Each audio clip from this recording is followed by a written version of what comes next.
Title of the class. So I don't like suffering, so I'm going to perpetually suffer. Now, this might not seem like a choice we tend to make, but we make it very quickly. We make it very automatically. I like this little cartoon that, sorry, I haven't been silly lately. I've been at war with myself again. And I think this is... this describes me, it does. And I don't consider myself like a negative, like, I mean, that could be negative. Okay, so I do get that. I'm not, there's a lot more complicated than that. I can be very negative. I can be. All right, I am, but There you go. Say it again. I am very negative. I am very like negative. A woman moment where I am. What does he say? I am very angry. My father. I'm angry. Yeah. I am very negative. I am negative. I'm a warrior, not a warrior. A warrior. A warrior. No, I am a warrior. Why? Oh, can I add a few things? Sorry, do you want? No. I was going to add a few things from the parking lot only because Olympics. I took some cool pictures and slides from Olympics. Sorry, in the UK, wherever, if you weren't in the winning group in the Olympics, but that's okay. Not the points. Not the points. Sorry, Megan took this picture. It was in the bathroom. So for those of you I hadn't seen this. No, but mentioned it. If you want readership of anything, bathroom stalls or right in front of the urinal, nothing gets more readership in any building anywhere. So if you have something you need people to read, put it there. Like in your own place, not other shit in our bathroom. Thank you for that correction. Sorry. Not here. Please do not come to any of our offices and decide to use the bathroom to put flyers with a tear this for, Yeah, I meant we're not bulletin boards, that kind of thing. I meant in your office or your home. Yes. Which, by the way, is quite effective. If you want your spouse or your children, you put something right next to the, like the toilet, they will read all of it. There's not their phones in now. They bring their phones in now. Yeah, but it's true. I promise you, if you take a above the toilet paper, put a poster and you put details, you will be shocked. It will not be more than one day before they've read the whole thing. So yeah, that's true. Lesson for parents, lesson for spouses. If you need your spouse to see something, boom. Not that I do this, but that can be done. So please, if you get a chance, use AI Coach. I know there's a mobile app in beta right now. There is like a chat version on a website. There's an email address. You can just email AIcoach@nextstrom.com. All free. And what it does is it's been trained on 5 years of weekly, it's going more than 5 years now, 5 years of weekly leadership and practice classes. And as AI grew, we never knew it could do this. It could just literally take every recording we've had, analyze it, and then spit it out, combining the internet's data as well as our sort of more compressed learnings in the last weekly classes 5 years. And that comes from 20-something years of just compression of every person we've met, coached, interacted with, authors and researchers, and mostly a lot of people in practice. So when you get a chance, please just use it. These are just anonymous comments just in the last couple of days in February. So people are loving it and using it. So please do. The one caveat I'll tell you, be careful, right? AI sucks. I just mean that in general across the board. So if you think, right, AI said it, I don't care which AI, and you go and do exactly what it is, just drive with caution. Right. Mm-hmm. There will be a day when maybe it won't be. But my estimate is we are probably at least 80 years out before you can fully outsource full thinking to AI. That's my prediction. I know everyone's saying 3 years and this and that. Yeah, they're going to replace all the release full thinking. You think full thinking? People I think already are doing it. I bet you use your judgment. Yeah. Human judgment matters. And so what we have found always is even using AI Coach and then pinging another human being with what it said and getting their reaction can be very, very helpful. Everyone was saying she's used AI Coach. Be prepared to be challenged in your thinking. This is exactly what it is. So okay. I started with, this is from the parking lot. For those of you who watched the Olympics, right? I think there's a part of, the inner kid playfulness, never stop having joy in life. I heard that I was watching this thing. She was interviewed after saying, what was your mindset? What do you want to do? And she wanted a MOG. I guess MOG is short for AMOG, which is, Kathy, you would know better. What does that mean? No, no, it's almost like I think She's 30 now. She's like, I have no clue what these Kathy's are. no longer in that She's like, category. I'm not the young one anymore. So, but my understanding of the word mog is short for mog. I think it means like basically I wanted to just show off and be like pretty much be badass and beat everyone out there and show them how good I am. So we can look up, maybe someone put it in the chat what that means. Meaning, can you imagine she's like what, 22 or like 20. She's 20. She's going to the Olympics and she wants to. What does it mean, Laura? Stands for alpha male of the group. No, outclass. It's to what? Outclass. Outclass. She said her mindset was to go in and outclass everyone. Wow. She scored, I guess, the highest technical score ever scored, I guess, in figure skating. I'm going to get the stats wrong. Yeah. And everyone talks about how much fun she looked like she was having. And she kind of went in with it. I don't care if I win gold or not. But when she was asked, my goal and intention was to mog, right? As in outclass everyone, right? I mean, talk about a 20-year-old going in with that mindset. So we'll touch back on that because most things, the problem is, the whole correlation, causation, if you ever heard that phrase, a lot of people try to work backwards. For example, one of the biggest misnomers that occurred in like early learning and childhood education was they were like, confidence is important. So let us make sure they have confidence versus no, confidence was an outcome of doing hard things and then overcoming. And when you do, you build confidence versus you can't just give confidence. Right. So people try to pamper people, compliment them, thinking that will generate confidence. And we are thinking in the wrong path, meaning understanding what is at the core and the root. So playfulness, being inner kid, absolutely is a signal of those who are successful, most elite. But we analyze it the wrong way. So people come in to really difficult situations and start cracking jokes and acting like a child. And I'm like, will you pay attention? Because you're going to really mess up.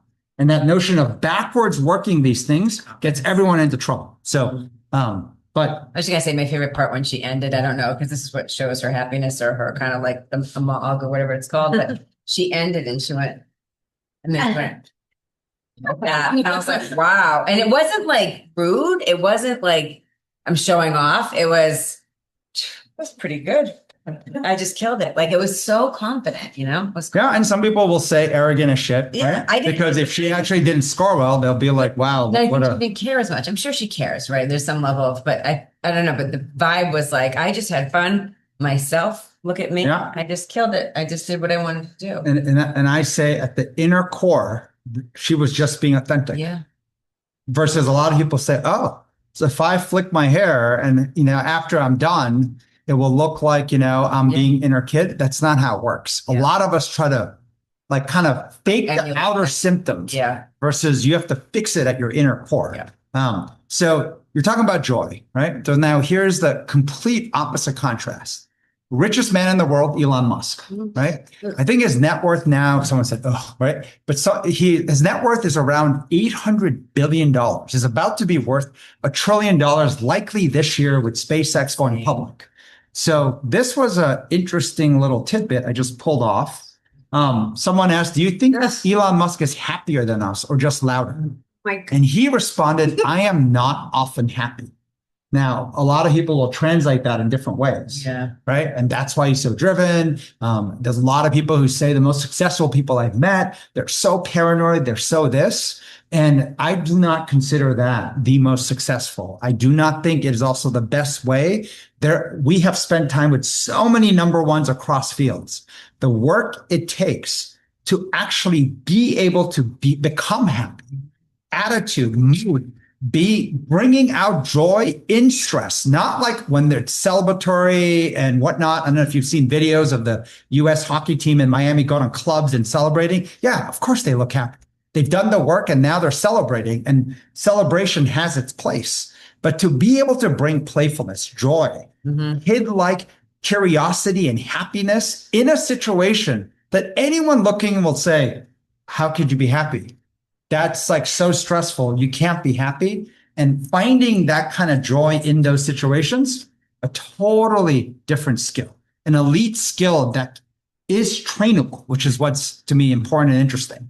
Then comes This guy, Jack Hughes, who scored the winning goal. I guess the U.S. hockey team did not win gold for 46 years. That last was 1980. It was when they beat Russia. I don't really watch hockey, so I'm just repeating stuff I There's read. a movie about them, right? I feel bad. Miracle on Ice. Rolando is from Canada. Sorry. Sorry. No, I'm not trying to. You not even care. Maybe you don't even care. No, honestly, I don't really watch sports, Olympics, nor politics or any of it. So I'm being very honest. I don't care, but I love the human element of kind of perseverance and winning and analyzing the right elements. Of course, everyone's gone and analyzed the history of all these people, and everyone's telling a story to then sell their book or sell their little stuff, right? But I love this story that this guy, he's 22, I think, right? If I'm right? Yeah, I think so. Yeah. But once again, they were not favored to win.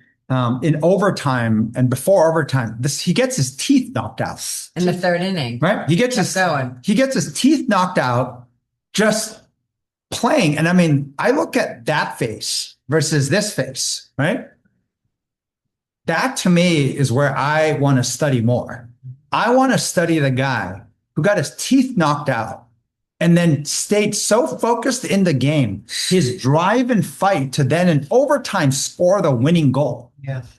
There were some stories the night before, I guess, him and his brother were in the hotel. They went to bed at 11:30, whatever. You know, you got to play the next day. And they were awake at 2 a.m. and talking to each other saying, are you awake? You know, like, what are you thinking about? And they both were like dreaming and envisioning being in overtime, scoring the winning goal for their team. And of course, it happened for one of them. And I think there was an earlier game, the other brother did the same thing that got them qualified into the finals. There's a lot of stories out there. It's always fun during Olympics, just seeing these stories of history. And these are them as kids coming all the way up to this point, training. And they show like, you know, stories of how they trained and whatnot. So a lot of details that come out there. And I shared this, and I'll just kind of touch on this. And the reason I put these slides, think left side, right side. We are investing probably more than most organizations, most people you'll meet in building a community center in our different offices. And the reason I show this is what is not, as in what we're not building versus what we are building. I wanted to explain. The left side, I just Google search public library. I was trying to think of a community space.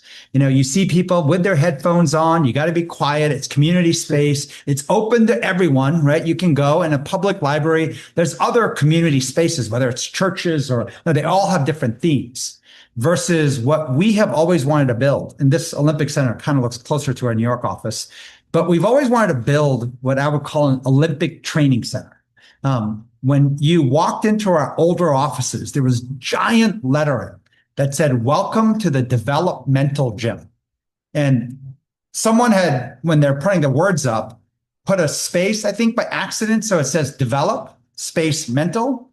And it meant just one word, developmental. And I don't know if that was an accident or maybe someone just did it thinking that's what I wanted them to write. But it was on the wall. The minute you walk into elevators, there'd be a huge lettering, welcome to the developmental gym. On the gym. The gym. Yeah, no, it was in the front. The 7th floor when you walked out. The 7th floor, yes. All across yes. in our old office. When I think about Olympic Training Center, this notion of having a place not only in training your body, but training your mind, training even the ability to connect with people in different industries. And I'll talk a little bit about why that diverse element of thinking and ages and genders and, you know, industries and backgrounds and experiences matter much more than you think, but we'll come back to some of this. But so this is just all parking lot stuff. I just kind of thought I'll take a little detour. It's fine. Right? Start. So with that context, all right, so pay attention, you Olympic athletes. Back to suffering. So going back to suffering. So I'm going to start off, actually, Tone happens to be right here. And I took this from the chat last week. Tone, who's sitting right next to me, put this in, and he didn't put the numbers in or the highlighting, but he had put, sorry for bringing religion into this, but I'm Buddhist. And when Charlie was suggesting about suffering are types of dukkha, is that how I say it? It's just Buddhism, right? So we'll go on the Q&A and talk about Buddhism if you want. Okay. And we'll have lunch. You can talk about Buddhism if you really want. Great. If you really want, right, or interested. Which breaks suffering into 3 types. And I'll tell you why I numbered it. But one is ordinary suffering. Ordinary suffering can be anything from how you slept, how you woke up, like maybe you ate something bad, your stomach's a little grumbly, or you're feeling, too much gas or cramps or whatever it is. You might actually stub your toe. Who knows? Or a child becomes a child and then you suffer too, or a parent becomes a parent, just everything, suffering. Then there's suffering of change. Change is painful, takes suffering. And then you're talking about finding the third one. And the third one you put in was understanding suffering is an important part of Buddhism on the road to enlightenment. We'll talk a lot about this topic, but the sequence matters. In life, when you do things in the wrong order, the wrong sequence, it is like doing it wrong. There's many things, Chef Danny's taught us. If I was saying in the old days, right, like what I do, like you go to a meal and you're like, oh, I don't want to get too full. So I'm going to start with what I want the most. So some people are like, I start with dessert and then I work back. And then you find out the sequence that you eat food matters, because if you coat your stomach when it's starving and you eat dessert first, it's going to absorb all the worst things first. So, a shot of chia seeds in water and, salad first, every element, sequence matters. And so the order of understanding suffering, which I translate all connected to building self-awareness. And not only self-awareness, eventually awareness of others and situations, but all of it starts with understanding yourself first. And that is a lifelong journey of suffering that will lead eventually to enlightenment. Then there's, of course, with that understanding comes the suffering of change. Changing anything, especially as you've been doing something, is very painful at times and very difficult until it's not. And then, of course, there's ordinary suffering. What we have seen repeatedly is when people don't do this, don't embrace the suffering, they have something in number one. Because they don't spend the time and energy understanding it, they instead pour this little bit of extra gasoline into number 3. And so justify all the reasons why they have been a shithead human being for the day comes down to the ordinary suffering issue. It's because I ate the wrong thing for breakfast. It's because someone like my kid or spouse alarm clock was earlier and so I couldn't fall back asleep. Ordinary suffering becomes our justification for why I am being such a shithead today. I'm using simple, plain English for us adults. And I love the insight Jim Lear years ago had taught us that almost every human being, we're no longer in the tribal caveman days.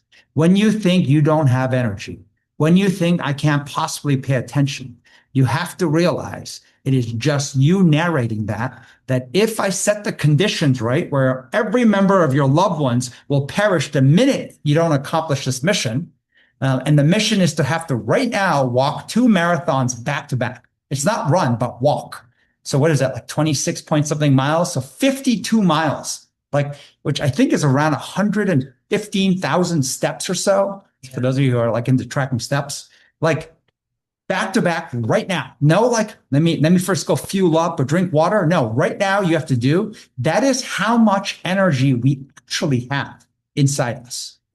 And so when you make your excuses of why you can't pay attention, why you're so tired, why this, just recognize, right? Our white collar, even if you're blue collar, but our modern day human bodies will have plenty of general nutrition, unless there are few exceptions. I did grow up in Nigeria, and there's places and in certain places this might not be the case, but for most of us here on Lip Class, I'm looking at the screen and looking around. Trust me, you have enough energy in your body to go and walk right now 2 marathons back to back. We die at the end? You don't die at the end, but if you want to think of dying, then you probably could die because the mind is that powerful. Sure. All right. So quick recap of the last class we had. We're talking about the human revolution versus the AI revolution. I think the dumbest debates on this is this or that binary discussion. So do you believe in AI or do you believe in human? I believe in both. If you told me to go to Boston, I am not going to say, I don't believe in cars, so I'm going to walk. I'm like, what crazy person chooses that? And especially when there's a lot of things to do in life. No, you want to leverage the technology that's there available. It is a very powerful technology. There's a video I was going to play, but we don't have to. It was from the president of Anthropic. They're making big headlines now. They built, I think, Claude Code and a whole bunch of other things, talking about with AI and such a powerful tool, what it means to be human is becoming even more important. The elements that make humans human are actually becoming more important because AI is there as such a powerful tool. And it's not just about like thinking and whatnot, but what it means to be human thinking. What is human thinking versus what is AI thinking, or you should leverage AI for? No different than, I know we talked about meeting this guy, Jeff Staple, who was talking about how in real life becomes even more important the more virtual the world has gone. The world's got more virtual. And at the same time, there's so much fakes. There's so much now. I'm going to take 1,000 pictures, 1,000 takes on the video and then post one versus the real life interaction. Not the presentation, but the Q&A and the real life interaction, how that is craved. I want to see blunders because then it feels real. Yeah. And I know those of you who are just trying to script and master, trying to feel and sound real by faking blunders. It's only going to work once or twice. And you know, when you actually fake it, and you earn someone's trust, I literally, when I see people do that, I have like a, oh, God help you thought in my head, because you will pay the price even more once they figure it out. And as long as you spend time with the same people, the truth always comes out. So how do I pick a better strategy? A strategy, especially as I build a tribe, to be more honest, more myself, more authentic. And in the process, I'm going to suffer understanding, right? Understanding suffering. I'm also going to suffer at the understanding of other people that I see in my community, because human beings are flawed and full of imperfection, but we're also full of greatness. And you need to be able to see both. So Laura here has been using AI, and so she made a infographic that I guess just spit out using last week's lip class. I tweeted it, and this is what I wrote. How to compete in the AI era. Anybody can make a product, an app, software, high quality media, leveraging AI as an amplifying tool. The noise to signal ratio is broken and getting worse. Too much slop, too much average stuff, and just the volume of content now being created, articles, everything is exploding because AI is allowing people to do it faster. So the real competitive advantage comes down to judgment. Now, some people are calling that taste, decision-making, high agency, and then of course the speed to execute it with iteration. As in, what do you want to do? And then how do you adjust and adjust? And how do you do that so fast? And how do you actually have that Olympic skater's joy in it? How do you, when you get your teeth knocked out, still stay in the game and score the winning points, the winning decisions? There's a lot of talk about how entrepreneurs in the job market won't get displaced because part of the requirement is having high agency. Like, you don't get to be a victim and make excuses. You have to figure things out. And so they tend to get a lot of reps in this, but that type of job is now the job for every human being. So I think we're in the early innings of this. So kind of put this together. There was another slide, you know, these look like they came from like some Egyptian pyramid thing, but this is what the AI tool spit out.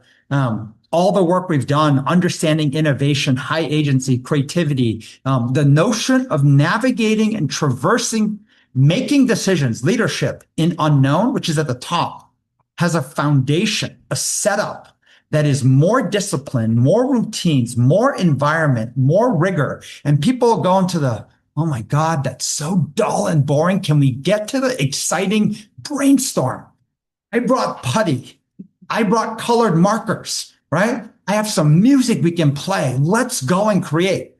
And that's fun for a hot New York minute or for a second, but to be able to consistently make the right calls and unknowns, create, you have to recognize the foundation is tremendous discipline, tremendous rigor. And the higher up you go in promotions, right? Whether it's Olivia or Locale or others, you will see that the nuances, they're so microscopic. Most people will say, does that really matter? Like, that's like 10 minutes or that's like 5 minutes. Does it matter? And the answer is it absolutely does. And so those who are elite are endlessly upgrading. I mean, endlessly upgrading their setup and their discipline, their routines, endlessly. It is never done. And you will see routines that served you before that no longer produce a lot. And it's like almost like for those of you who are like workout fiends, and I'm looking in the camera, some are and some aren't. That's okay, right? But like, there's only so many workouts you can do in a week. So like, you have to drop something to add something better. That is how routine discipline setup works. You have to drop something to then add something. And so there's an element where you're always looking to drop and you're always looking to also add, but also you're looking sometimes to say, wait, we have something good, but I can refine it. So you're always looking to refine as well. So that's an endless journey. But if you think you're done, usually you fall right from potentially elite to you're never going to be elite. You're never done. This is an endless journey.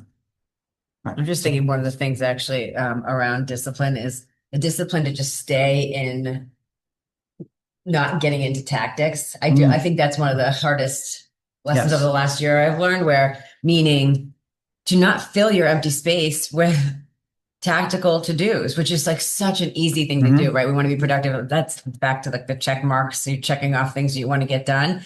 When you need creativity, you need good thinking. Like, it's just so easy to feel like, well, I don't know yet, so let me go work on something else, which I know that it could be something else, which is also could get your mind off of the thing. Like, that's what people say. Sometimes you have a creative thought in the shower, and there's different ways to kind of get your subconscious going. But I think it's often like the lack of discipline on not letting yourself go work on something that feels easier, more tactical. More. And my translation of lack of discipline means that you haven't done enough reps. Yeah. That you actually see that as a potential better play or better choice. True. You don't even see it as a choice. Yeah, you don't see it. You just think it's like, no, but that's what happens. Just slow it down. Like, so discipline is something that usually is the word you use before it actually starts to become more automatic. And then you start to actually see your decision forks. And not only can you see it, you make them very fast. So yes, the notion of deep thinking, strategy, like understanding all of that over tactics is something that people don't see, that I had a choice. I had to get these things done.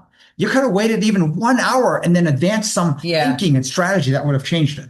I was going to say the same way, the ordinary suffering, right? You're like feeling ordinary suffering. You can mentally shut that down and then focus more on understanding suffering. Yeah. And most people don't make that choice. And so as a result of the lack of discipline, the repeated nature of it, most people say, what are you talking about? I told you I had a bad night of sleep. I'm like, you slept more than most, bears sleep and most animals sleep. This is perfect. Nights. If you go to the next section, actually, because I was going to touch on this. I drew this out with the team the other day. I was sharing a bunch of different lessons over the course of like the last week, Charlie and I talking about. So I was going to break this down. Don't look at two lessons from this. So the first lesson is going to be on the upper right, which is this slide here. So taking the work that Tone had shared with us in the last leadership class on Buddhism, but this notion of understanding suffering of change, ordinary suffering. So Charlie's already been talking about this, but I wanted to add my some of my own thinking on top of it, which just from my own understanding of suffering, putting that at the top. You guys have probably seen psychologists, and they talk about this metacognition skill. I don't know if you guys have seen this, but it's your ability to think about your thinking. That's like the ultimate. It's saying IQ, EQ, yes, but no. Way above that is metacognition, which is you're thinking about your thinking. So I translate that and say understanding suffering is very closely related to that, which is asking yourself, searching for this. And then it is suffering. I mean, I've been working on it myself this past week. And the reason it's suffering too is, remember, it's the exact same thing as mental chatter. Right. It's like in the same capsule. It's in the same home, which is why it's so sufferous to try to think about your thinking. It's sufferous to think about your thinking. Yes. Until you get good. Until you get good at it. In fact, I wrote a scribble on the right side. I wrote numb. I think sometimes I can go numb on those things because I don't really want to talk about them. And instead I have an arrow down. Well, I will magnify that ordinary suffering, what Charlie's talking about, because these things around ordinary suffering, they can actually be true, right? Maybe you didn't sleep well. Maybe your kid said something that put, your husband, whatever, something might have happened. You don't feel good, whatever. And the problem is with these things is they can be true, but it's not the main thing. That's not the root issue of why your judgment and your ability to think sharply and be creative. Because you can override those things. You could be, I'm sure everybody's had a day where they slept like none, and you could have a really creative day. It is possible, and you are capable of that. But I think we magnify. And so I wrote down at the bottom, it leads to being a dictum. So if you're in our leadership class last week or the week before, a dictum is basically when you're kind of a dick, right? You're just being a jerk. And then on top of it, after you feel somebody doesn't really understand, they're kind of calling you out for being a dick, you act like a victim. So that's the dictum. And so I capsuled that with like a tantrum. I've done this before. I'm like tantruming on the ordinary thing and I'm making it a bigger deal. Like, I suffered to get here through the snowstorm on Monday. I saw some woman fall, which is all true. That could have been me. On top of it, like, my kids are both home, would love to have a snow day, doesn't exist. Like pancakes smell, I'm leaving. I was like magnifying all of that. By the time I got here, I was in the worst fucking mood ever, but I was trying to act like I wasn't. And the reality is I had other things at that number one that, on the other things that were bothering me, but it's so easy. And it happens so quick to magnify that stuff. You're just telling yourself, I'm hungry, I haven't eaten, I need coffee, I got to use the bathroom, I didn't get to shower yet, or whatever it is. Or it's like there's so many things you can just magnify, put you in a bad mood. And it's actually an excuse, magnifying that, to not go into the first part, which is understanding suffering, which is why I wrote sort of, I'm not sure if this is right, but it's like this idea of like kind of numbing out on that, because it's easier to talk about the things that are ordinary because everybody kind of understands that. And in many ways, it's not necessarily manipulative, but it's sort of like, it's easier to get somebody's, what's the word I'm looking for? Like empathy or sympathy on that. And even empathy. And empathy on that. But it's awful because it's actually not the real root thing that you're trying to figure out. So, and the part I want to add is understanding suffering. If you're, there's a children's book, The Princess and the Pea. Yeah. Right. The idea that the princess always sleeps in so many mattresses. If you put a pea at the very bottom of like 30 mattresses, they'll still feel it. That's what so we said mental splinter, right? The mental splinter. Right? Yeah. It is like that. It's tiny. Which is why I wrote pro tip, right? Because all the kids are saying these days, the pro tip is that the faster you tackle these things, it's very easy. I think the most common mistake I wrote is I don't have time for this right now. I'll deal with this battle later, right? I don't have time to think out loud or share that Charlie might have just said something that made me think of something else. And then my mind is wandering on that. I'm like, we're talking about something else right now. I'm not going to bring that up. We'll talk about it later. Versus learning the skill of like, I need to talk about it right now because it's a splinter. And that splinter, you guys are all had a splinter. It can actually go deeper, starts to hurt, and then it can actually get infected. And it's not just one. It might be like 50. And I wrote like 100. I think I can walk around with like hundreds of splinters, right? And actually still look like I'm okay, but I'm actually not. Yeah, I can function. And this is where it's like you can be like a high functioning. I mean, think of an actual splinter. You can be a high functioning neurotic person. We use the phrase neurotic. Like, you can be like a high functioning neurotic. So think about if you got a splinter, just tiny, right? Yeah. In your right big toe, right? That hurts. No, it hurts. Yeah, but it's like you're walking around, but it's tiny, right? Yeah. Just ignore it, Laura. Just tiny. Yeah. Just leave it. Maybe we'll get it like next month, right? Yeah. Or like, next not today, but like next Monday, we have a session at lunch where we kind of like focus on pulling out splinters. Leave it for that. Yeah. Save it for Monday's lunch. And I'll save it for a meeting. I'll save it sometimes I'll save it till when I get in the office so I can talk to Charlie about it. By the time I live 10-minute ride, it's a 10-minute commute. Well, I drop Matthew and then I walk over. So maybe it's a total of 15 minutes. Those 15 minutes, that splinter is like now deep. It's starting to get infected. And then I'm like, okay, now we'll talk about it. And you know what happens? I don't want to talk about it. It hurts a lot. It hurts even more when it happened. And then I feel shame, guilt, and embarrassment for not bringing it up and just maybe not necessarily for not bringing it up, but it's like, already festered. So that's one splinter just turned into 4. Yeah. Right. So shame, guilt, and embarrassment were extra splinters you added in mentally on top of the splinter you have. And now you have 4 mental splinters all rotting and getting infectious at the same time. And you're thinking, okay, let's move on to me explaining my ordinary suffering I had for the day. That's exactly what is like this vicious, awful cycle. So I've done it. I've been there. I do it. This is why I'm going into this, because I never realized until so thank you, Tom, for some of this and then Charlie breaking this down for me, because it is something that is it's a bad habit, right? It's a bad habit to and I think it's because I wasn't fully aware that's what's happening. There's something much bigger happening, or a splinter that occurred 20 minutes ago, and it hurts a lot now, and I'm not talking about it. So let me talk about the other stuff. And hopefully even for this community, as you know, we will have lunch, someone's fork will break or something will happen and you feel that, oh shit, kind of like, and you sometimes realizing, okay, is that really the issue?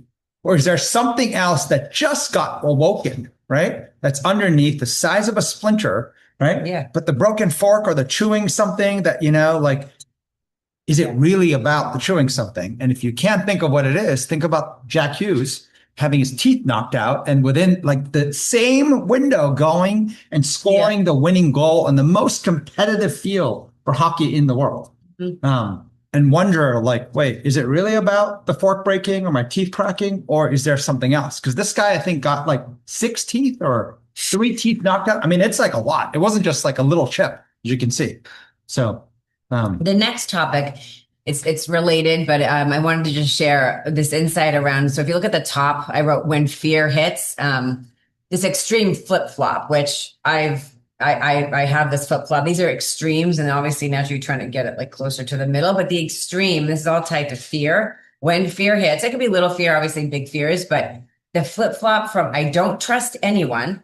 So I'm going to over opt in on tilt, right? My brain is not functioning fully because I'm lizard brain or amygdala, whatever, not prefrontal cortex. I'm working out of just complete emotion. I don't trust anyone. Let me think and let me drive, which was considered, I forget exactly where we found this piece, but maybe we'll share with you later, but it's called panic diligence.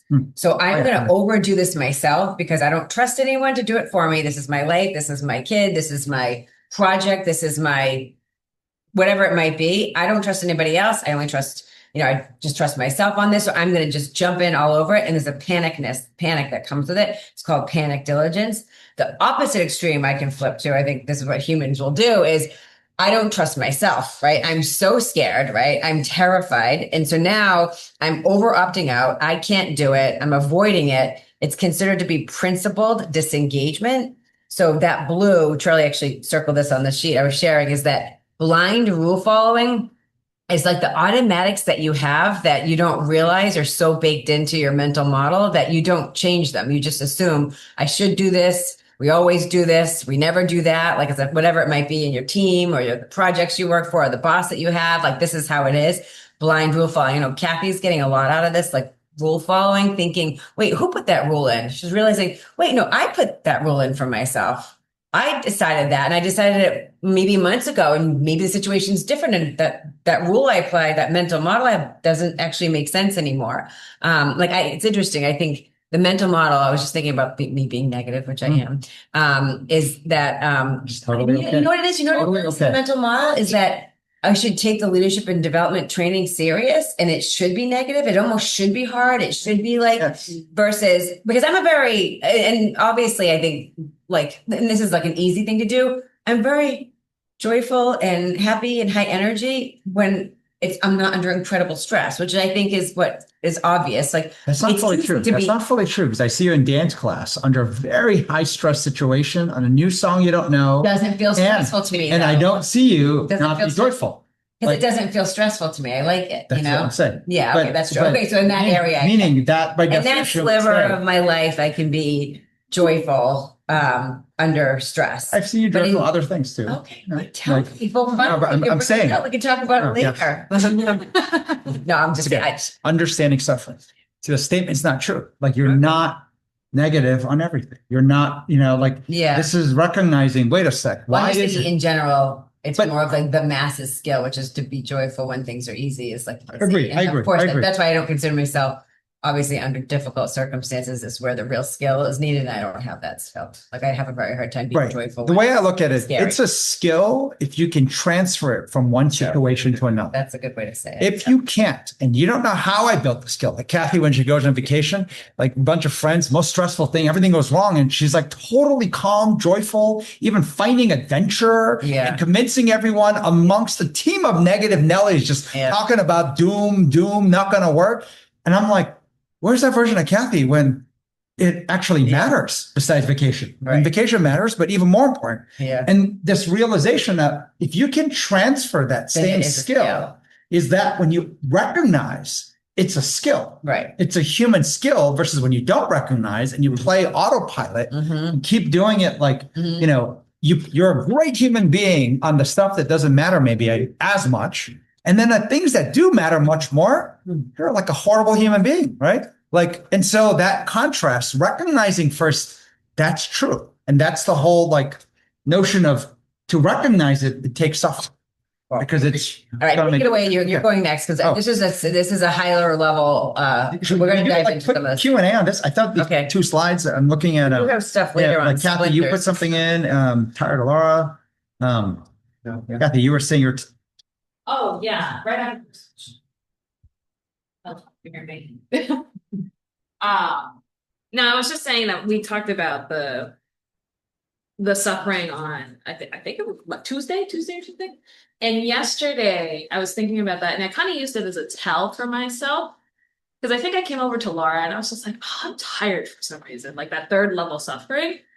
And I was like, okay, well, given yesterday's conversation, what's underneath it? There's probably something, because I couldn't explain why I was tired. I was like, didn't get enough sleep or something. But it was a helpful tell for me being like, okay, pause. Let me think. Yeah. What's kind of bubbling underneath there? Because to your point, Megan, I'm like very quick to just like anything that like flares up, bury it. Yeah, bury it. Yeah. To the next thing. So I was like, okay, let me actually take this time and be like, what is underneath there? Cool. And then just take that time to be like, actually, you know what? I'm worried about next week for like right or wrong. There's some stuff that I'm worried about next week. And even just like then going through that with Laura, we were able to just like quickly find out some things. It's like, maybe we don't need to worry about this. Like, maybe we just clarify on this. Like either way, we're going to be okay next week. But just even like unloading like that was helpful and just using that tell of like, what's underneath this? I'm tired. Right. It was just helpful for me to take a pause because usually I don't. Because you know what happens? You start to actually realize I've done this where I'm like, wait, I know later I could high energy. Like I know you, Kathy, and you know me. You know in 3 or 5 we'll bring full energy, high energy on 4 or 5 hours sleep. So when you know you can do that, when you say I'm tired, it's not that it's not true. It's that, but I've overridden this before. There must be something else. There's like there's something else because I can override this. Yeah. You know, you've like been in situations, even on work related stuff where you're exhausted, but you feel on fire, right? Even though you're exhausted, you just all of a sudden don't even think about it. It's like not even a thing. I feel on fire right now. Right. So like the thought I had listened to was Jim Lear would always say stress, right? High stress is the best predictor of your true score. So the true score in anything is usually more easily measured under high stress. There's a nuance to this I'm going to change.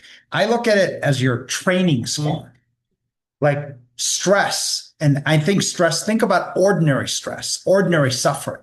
Ordinary suffering is the most magnificent gift you'll get in getting the most accurate training score. And I say training score, it's because it's not the true score of you, because if things were a little bit more normal, you would just naturally score high. Right. If the ordinary suffering stuff dialed down, which might be later in the day, or if you're, so the score is all over the place situationally. But if you want to know, how do I know how to train? Like they do this in strength training, get to the point of failure. And that's the only way you know, okay, that's the weight you got to try to get by, right? And do more reps and get beyond that. The training score shows up when stress and suffering is at its highest. So when I see ordinary suffering occur, there's 2 ways to look at it.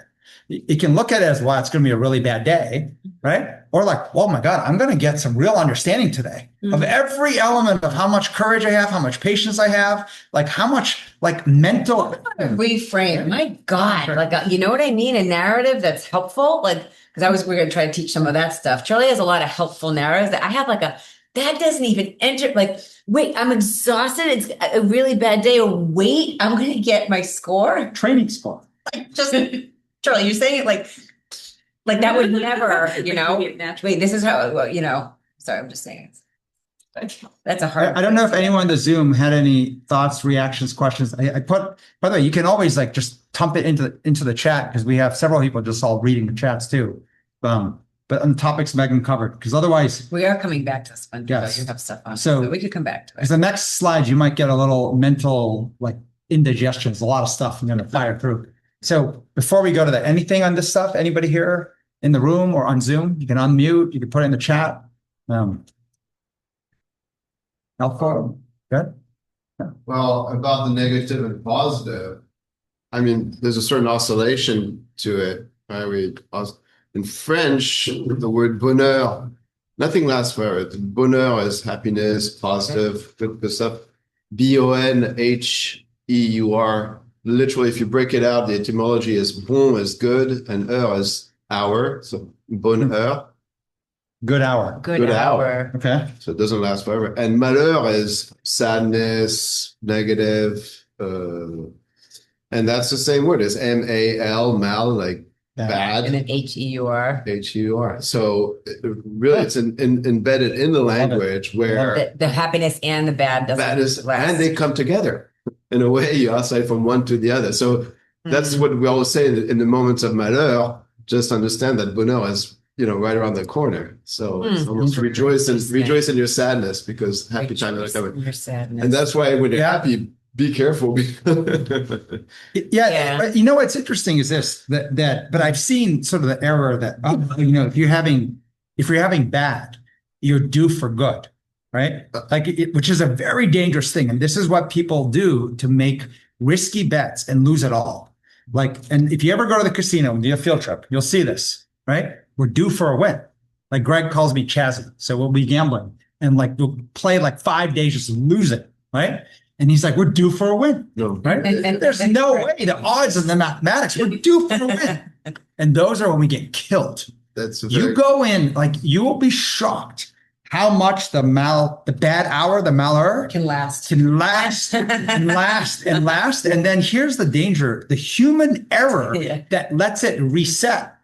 If you just maybe left it alone, it might even pass. But instead, you're trying to get out of it. So you reset the clock. Right. And you can reset the clock for 24 hours, reset it for a year. I mean, it's amazing how through human error, you can make the bad hour just keep going and going, and then find new levels of depth in bad hours, right? By trying to get out of it, you're saying? Trying to get out of the bad. Well, yeah. Right. Most of the decisions we regret most in our life, you'll see there's a couple emotions that tend to be present, sitting right next to you, right on your shoulder. It could be frustration. It could be desperation. It could be fear. It could be anger. And so when we make bold decisions in those windows is when we reset the clock and the malheur, right? Yeah. And the bad hour.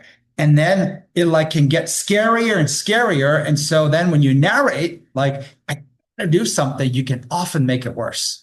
And that's why the time component is essential to understand that is a certain time. I love the fact that the reset is absolutely true. Mm-hmm. You can reset that clock, and you can find a lower low. You'll be shocked. You're thinking this is rock bottom. Yeah, there's you can go into molten lava, right? There's a lot of depth. The rest, the calm yourself down. Don't be so. All the positive stuff that you can tell yourself to actually calm it down. The awareness of its malheur. Yes. That to know that.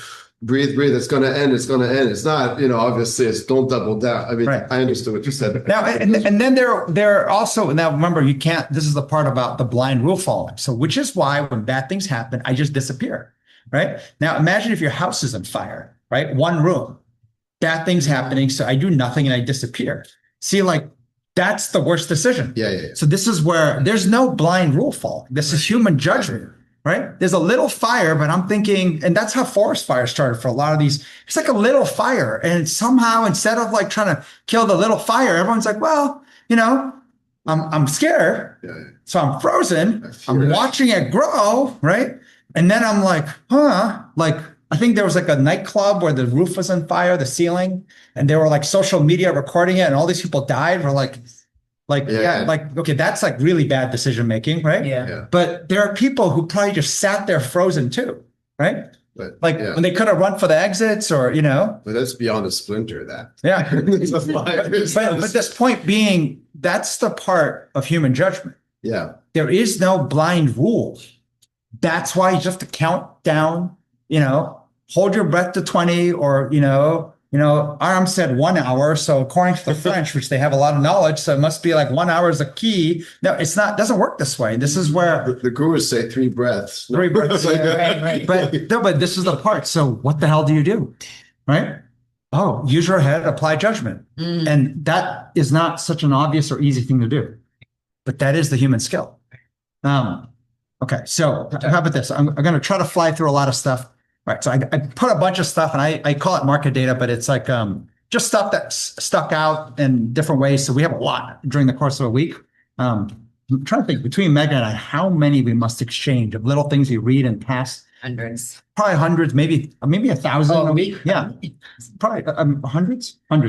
People send us stuff, we see stuff. Okay, so trying to predict in this world is becoming more and more useless. So there was a podcast interview with Shane Parrish. He does a cool podcast, but it was talking to this guy who manages the largest fund in the world, 2.1 trillion. I think it's a sovereign wealth fund for, I want to say Norway, so I might get it wrong, but so like Norway did this amazing thing. I guess they found oil like years ago and made like $300 billion on it, and then they invested it, and this guy's turned it into 2.1 trillion, and so the whole country has this massive trust fund. It's like the Harvard University, but for a country.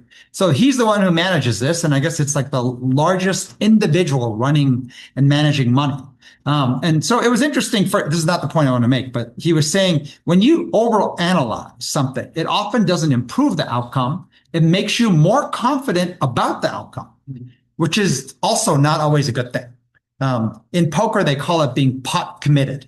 Pot committed is like, you know what? I spent this much money in this pot, like I'm staying in. Sometimes a better thing to do is cut your losses and people stay pot committed. As you analyze something, whether it's good or bad, right? Like, and the more you analyze it, we don't realize in human nature, I don't want to waste my investments in analyzing and thinking of something. I'm sure you have this even with friends. God, I've spent so much time with this person. I have to be their friend.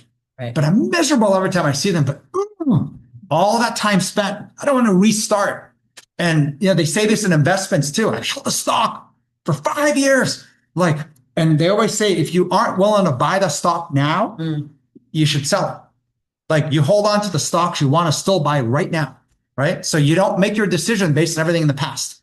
But the point I wanted to make on him, right? So the more confident can be very dangerous, was this. This was a fascinating little blurb in it. Positioning beats predicting. He was saying, this is the guy that I can't remember spell his name or pronounce his name, but the Norwegian whatever guy. I was up in the forest a few weeks ago with 7 of my best friends. We were predicting, okay, what's going to happen over the next 12 months? And we tape it. We tape recorded. And then we were playing our predictions from last year. And these are really clever people. If you are managing more money than any human being on this planet, I have to admit, these 7 friends he's talking about, right? They're like, 8 of them. They're really smart people. So how do you think we did? He's like, terrible. These are 7 people talking together, predicting 12 months out. They were 80% wrong. And his conclusion was, I think trying to predict in this world is just more and more useless. So what do you need to do? You just need to work on speed and agility. Now, this isn't a fully true statement. So you take all these things like with social media. If you find tremendous value on some little clip online, like literally the amount of money you paid for it is the amount of value you're going to get, right? It's like little snippets. So there's value in some of it, but be careful to not go into, oh, wow, now I live my life, blind rule following what I read. So I commented on it and I said this, however, you have to recognize, I totally agree with the speed and agility, but recognize the human mind is a prediction pattern recognition machine. Even if it's wrong, it's always pattern matching and making predictions. All our decisions, our judgment, often in our automatic is tied to our own predictions. I pulled up this image from one of the earlier leadership and practice classes. They were saying the same question that AI takes how much energy? 2.7 billion watts to answer. The human brain can answer in 12 watts. And so this is not, oh, the human brain's more powerful than AI. No, both. You want to use both. They serve different purposes, but you have to think if the human brain can answer something that takes 2.7 billion watts of power with just 12 watts, you can't even do the math, it's so tiny in comparison. To understand that the tiniest nuances now in understanding your thinking of the human brain is the same as like, wow, 700 million watts or a billion watts of difference. I don't know if that makes sense. If something is taking only 12 watts to analyze, think about 2.7 billion watts. How many lines of text must it be reading and analyzing to answer this one question? So if we took 12 watts, you have to think it's in the tiniest nanosecond nuance that something's coming out. So was a question, hand raised? I'm just curious, what is the speed and agility that we're working So the question is about what is the speed and agility? Right. Human judgment. I think about human judgment. We just 12-watt thing, it's making decisions. And so can you make decisions quickly? Can you adjust quickly? Agility is, are you flexible? Meaning, can you be wrong and shift gears? And how rapidly can you shift gears? How rapidly can you course correct? But also, how rapidly can you stop the bleeding? Or how rapidly can you feed into the momentum? So don't put the energy in prediction and just be better at responding. No. I'm saying our mind is already predicting. Okay. Everything it's doing, even though, yes, predicting is so hard to do. To me, I take this data point where the world's just gotten to a place and level of information uncertainty exponentially increasing by the hour, if not by the minute. Your ability to predict is just going to get harder and harder. But it doesn't mean that we aren't predicting. We're always predicting. And so to understand, this is the understanding suffering, how the human brain works and how it's predicting, what it's predicting, and where it's accurate versus where it's not. And it's saying a lot is not. They're looking 1 year out. So you're thinking, well, that's why I tend to predict 1 month out. I'm like, you think you're going to be that accurate 1 month out? If you actually recorded it and replayed it, I'm sure you'd be like, oh, that was sort of useless and dumb. None of it came true or so little came true. And so predicting is that hard, but balance that against, but we do it automatically. Right. So the question is, well, then how do we get better at it? Yeah. Fractional. There are some answers here, but this is a little tweet, and once again, tweets are tweets, but this woman, frustration isn't that things are hard. It's that we tell ourselves they shouldn't be, and then spend energy fighting reality instead of working with it. So when I think of reality, I think of layers and layers, and it's never 100% uncovered. You'll never get full understanding of reality because it's already moved on. If you try to just understand it fully, you'd have to stop the world and just sit there and try to dig layers in just to understand a single minute. It's never going to happen. So to recognize when I'm getting so frustrated, it's like, what was my expectation, my prediction in my head? And what showed up? And what's the distance between those two? And why am I so upset? It must be a pattern from something else. And so this understanding of like, whoa, like it's happening for a reason, right? I thought today was going to be a great day and you guys are going to be really nice. And I expected a pie and there's no pie. I'm like, it happens. No, it's saying it happens. It happens. Woman is like, oh my God. No. I certainly directed at me. Anybody. Exactly. Yeah. Some pie Billy over here. I got to do some more. I don't Just know. saying, like Aruna should be a little offended that they all looked at her. I know.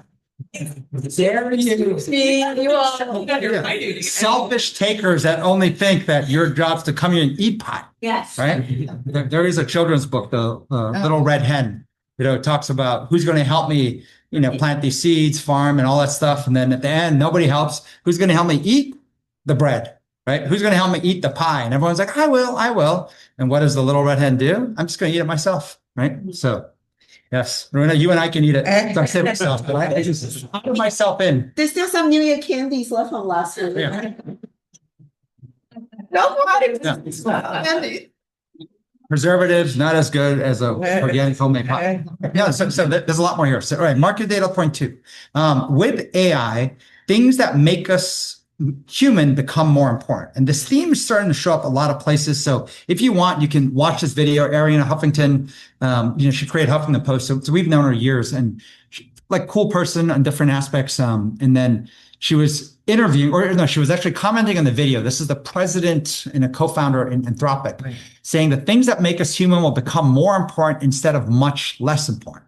And so she was saying when they look to hire people in Anthropic, they're looking for great communicators, those with high EQ, people skills, those are kind. I mean, I've never heard someone say we're looking for someone kind. Usually they're like, we're looking for someone who's ruthless, good, sharp, and it's like, so kind, compassionate, curious, all uniquely human qualities. And that's something that won't change in the age of AI.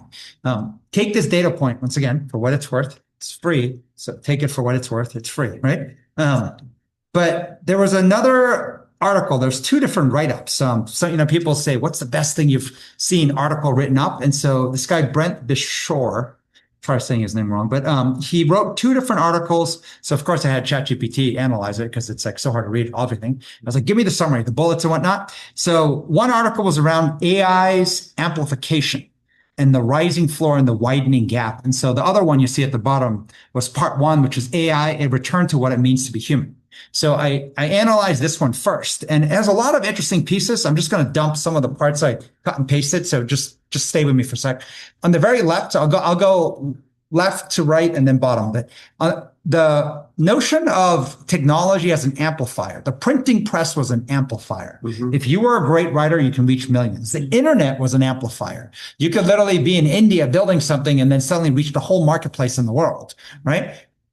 They're talking about how AI is an amplifier of amplifiers. You can use AI to now build websites. You can use it to actually build the things that will amplify. So it's an amplifier of amplifiers. What we have seen, and I believe this is going to come out to be more true for the next at least 94-ish years, according to history.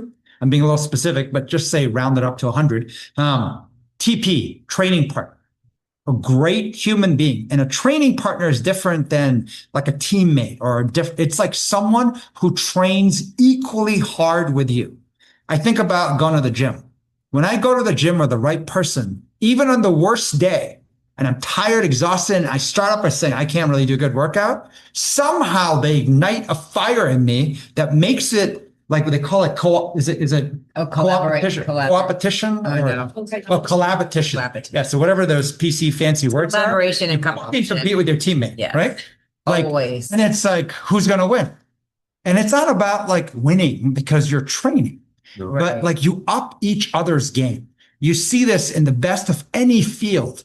There is a great training partner more than any other book or coach or anything. And that notion of that training partner is a much larger amplifier than even AI is. And so the amplifier of all amplifiers is building a great training partner. AI itself is one too.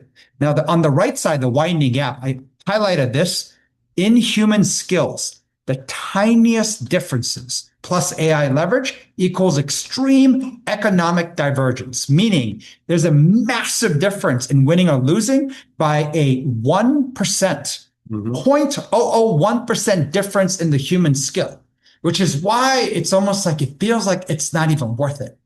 And so some other stuff here, and this is where we got the fear can disguise itself as avoidance or over-engagement.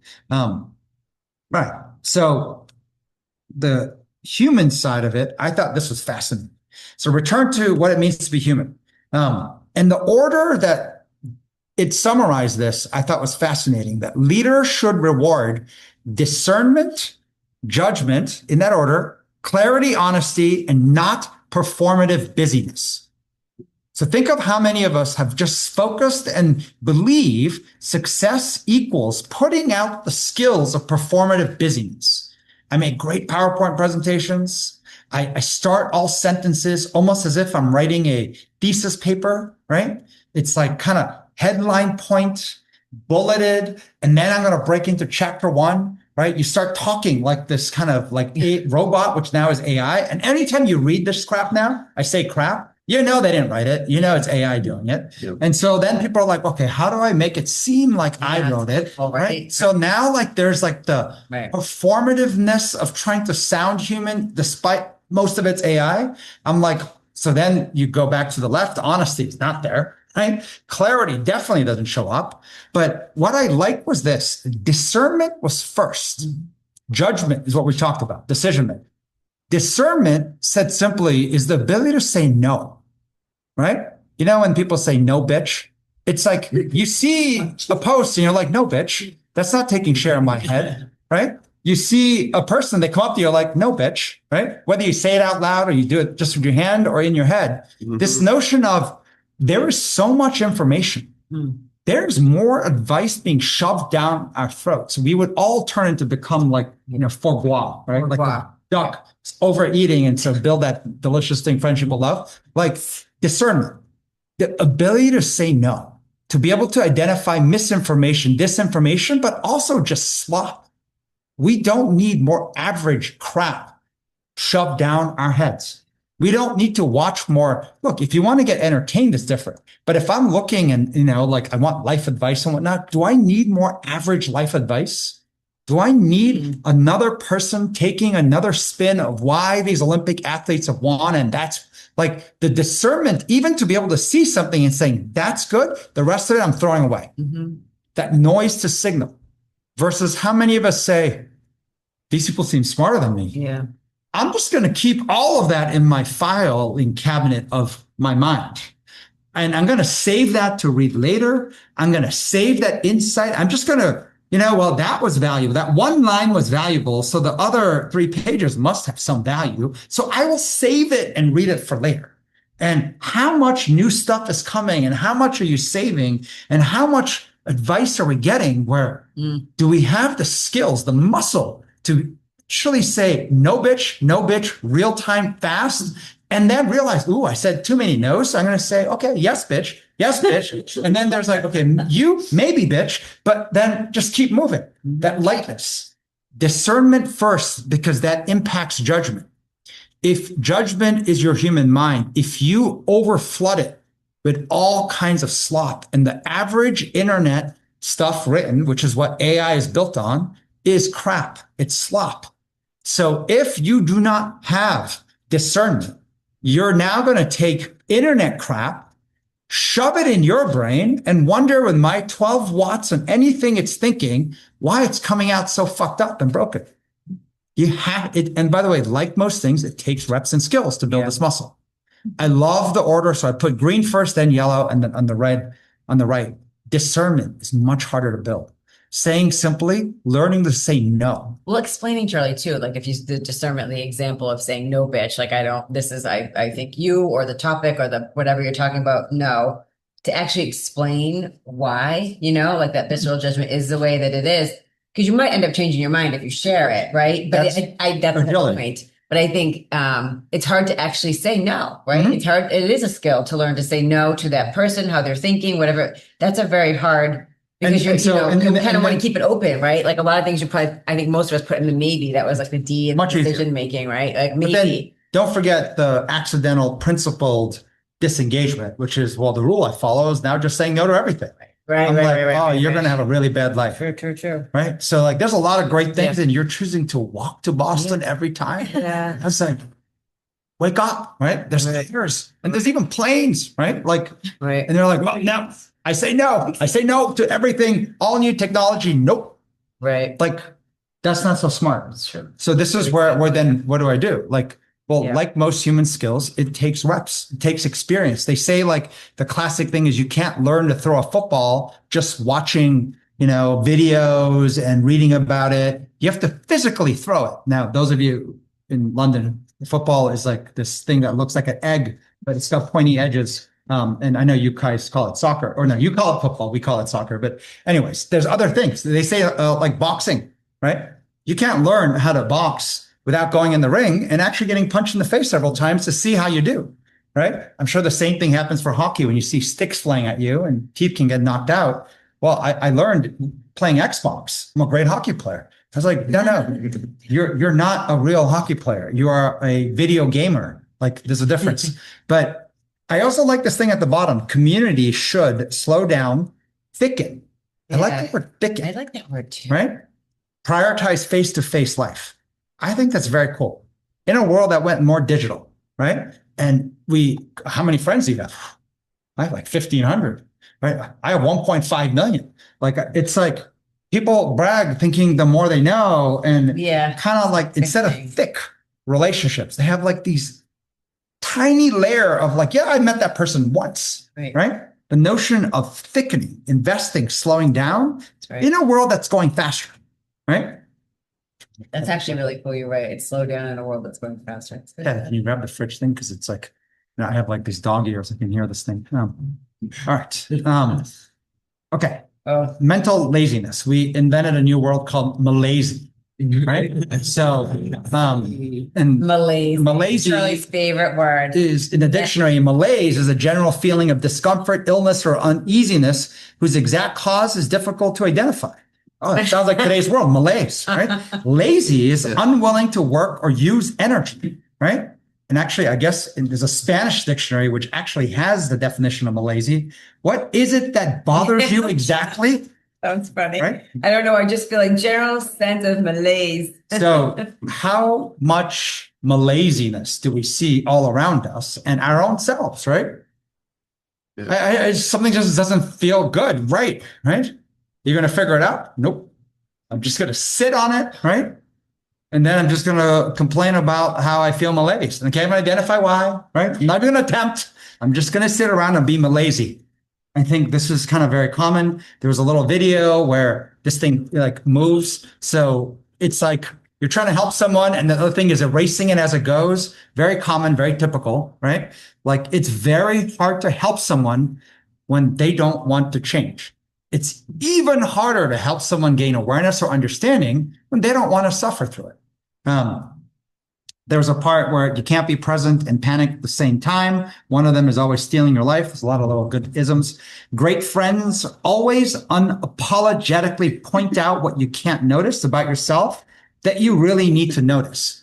The best version of this I heard was Coach Mackey. He coached top NBA players, Donovan Mitchell, Kyrie Irving, top players. He always said, in the basketball court, when the coach stops yelling at you, you know that you don't matter anymore. Mm-hmm.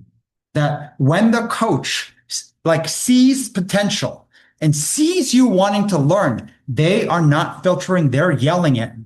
And swearing is a much more effective way than, I can't use the word, I can't use 4-letter words. I got to find longer phrases that will convey the same thing, right?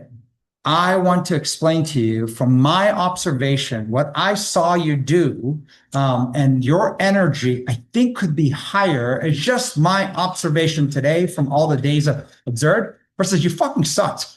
Do better. They're just easier ways to say stuff. But if word choice is more important, you might as well talk to AI and feel really good about yourself and then wonder why the greatest elite human beings. Charlie's a great friend of mine. I know it's true. I have to remind myself of this all the time. Like you'd rather get the truth than not get it, right? But yes. And just so you know, I know Megan, you're like an angel. No, but I can be. I would not. The only swear. Great friend. No, I told you you're a good friend. I mean, nasty as shit. I know. Real time. The disapproval is so rapid, and every little thing, it's like, oh my god. No, but it's true. Yeah. And I fucking love her. Huh? In the moment, I hate it. Like I said, I don't want to suffer in the moment. But you don't show the hate of it. I do. I have like a resistance. Yeah. Oh, yes. But I always forget how title of the class. Direct I am direct and what you consider nasty because you don't express. You don't. Yeah. What's the word I'm looking for? You don't show that as much. So and it's not because I'm like hiding it. I hate the perpetual suffering more than the suffering now. Yeah. Most of us hate the suffering now. Yeah. So the perpetual suffering is what I would trade it for, right? So embrace the suck, right? Yeah. And we've heard this phrase before. So I found this little thing and I just kind of drew over it. It said, being ready is a myth. You start. You're never prepared enough, especially for the things that matter most in life now. Human judgment, decision-making, leadership, all that stuff. You're never ready for it. Reading enough videos and books, you got to do it. You have to start. Yeah. but then you're going to suck. And I do the red line saying the ... Most people, even before you fully suck, just stop. It doesn't make me feel good, right? Yeah. My confidence goes down, my mojo, I get depressed, anxiety. So I just go to you, and then I might stop right there. Are you sorry? And just stop. And then you start over again versus you have to find a way to go through that. Then you figure it out, you get better. All the best stuff is on the other side, but we can't get past the you suck, right? I have to tell you, Aram, I'm inspired by when Shirley shared this with me. I was like, I think of you because the dance class, I'm sorry. I get these daily. He's just saying. You're going one way and Aram is going the other way. And it's like, yes, in a nice way, you suck. And then I'm like, every week you're coming and you're getting better. And it's only been 4 times maybe. Yeah. You're like night and day from the first day. But that's very hard to do when you start off and it feels like you're, behind already and you're just starting because you can see it in the class because there's movement together. So it just takes a lot of confidence to be able to and just pushing through and be like, I'm not thinking of ruining the spouse who sees the truth. I will translate what Megan just said. Yeah. You still suck really bad. You will see that when we go one way. You're the only one going the other way. But you're a lot less suck. But less suck. That's the whole point. I'm saying it's a great reminder of what it takes to actually get good at something, and that beginning part really sucks. I've been through so many things sucking, and then when it clicks, I beat everybody. Not yet. Because you've experienced, but this is actually awesome because Coach Maggie said this before too, and you've said this before too, Charlie, where unless you've actually experienced what it's like to get on the other side, you get right to that red point where Charlie put, and you won't push through because you don't know you're going to be so much worse before you get better. And most people back out before they get to the good. You've experienced sucking and then getting awesome. And you've obviously reminding yourself. Baby awesome. But I'm saying in his life. I'm saying in his life. Not dance. I'm saying in dance. You haven't got the compliments I give Stanley. Really so you're not awesome at dance at all. My point is you've experienced what it's like to suck at something and get awesome at it, which you have in your life across many things, I'm sure. So because of that, but you've actually repeated it to yourself. You reminded yourself of it. You remind yourself, this is the moment where I push through and I'll get to the other side. And I feel like that's a skill to remind yourself. That's the narrative. That's an hard-earned skill. So you're talking 2 slides out. Yeah. I'm going to talk about how I don't believe you're awesome, but I believe you should pursue awesome. Yeah. And you should know that you will touch it every now and then, but the pursuit of it and how genuine it is actually the key. And so here, I'll touch on it in a second. So, and I don't mean this in that, you don't have to. But I agree. It falls with the elite thing. Yes. So Michael Jordan, if you watch this thing, one of the top Netflix documentaries is The Last Dance. It's like the history. It's like a 10-part series, I think, of Michael Jordan. So he's in it, talks about winning has a price, leadership has a price. People ask me if I was too hard on my teammates. They say I was a tyrant, but I wanted to win. And I love this part. And I wanted them to win. I pulled people along when they didn't want to be pulled. I challenged them when they didn't want to be challenged. You can't be a nice guy and expect to dominate. If you don't want to stand in the fire, then don't play the game. But don't expect the trophy if you aren't willing to pay the price. Michael Jordan, look, one of the best basketball players of all time. You might think he's crazy and whatnot, but the same theme, the best I've seen. They not only want to win, but they want their teammates to win too. And that combo does matter. It wasn't just about him being selfish and he wanted to win and he can't win without a team. No, they want both. And the notion of paying the price. So what is paying the price? So this was interesting. This is Steve Magnus. I think it was the #1 runner or something. And he wrote a book and a bunch of other stuff. But there was a tweet he was having. Everyone's analyzing all the Olympic athletes. And I look at all of that as take it for what it's worth, right? It's free content. So take it for what it's worth. But there's insights in there. And this is one insight. I've never heard it said this way. He said this is talking about top athletes in the world, right? This pull was so universal in prodigies that the winners, not actually winner, there's a psychiatrist or a person who studied this, last name is Winner, coined it the rage to master. and I emphasize the word rage. I'll come back to that. Notice it's not the rage to win. It's about mastery, a strong intrinsic pull to keep exploring the pursuit. Rage is a word like anger. The fire and anger to get better, to master something. And the pursuit of mastery means you'll never get there. You will have days you'll be like, whew, I totally leveled up. That's usually called a promotion when other people notice you in companies. But you can rest for a little bit and you'll plateau. Let's get to the next level. And this notion on the left, what I wrote up there is the rage is not about winning or losing. Remember, a lot of people have a rage to avoid losing. That is where a lot of successful people stay perpetually miserable. For as much success as they've had, including how much wealth they have, or including enough accomplishments. They don't enjoy the process, you're saying. No, they're rage about, they're so scared of losing. You know, losing is as hard as winning, like real losing. So raging over both kind of do the same thing. They're the same like disease, the rage in winning and the rage in losing.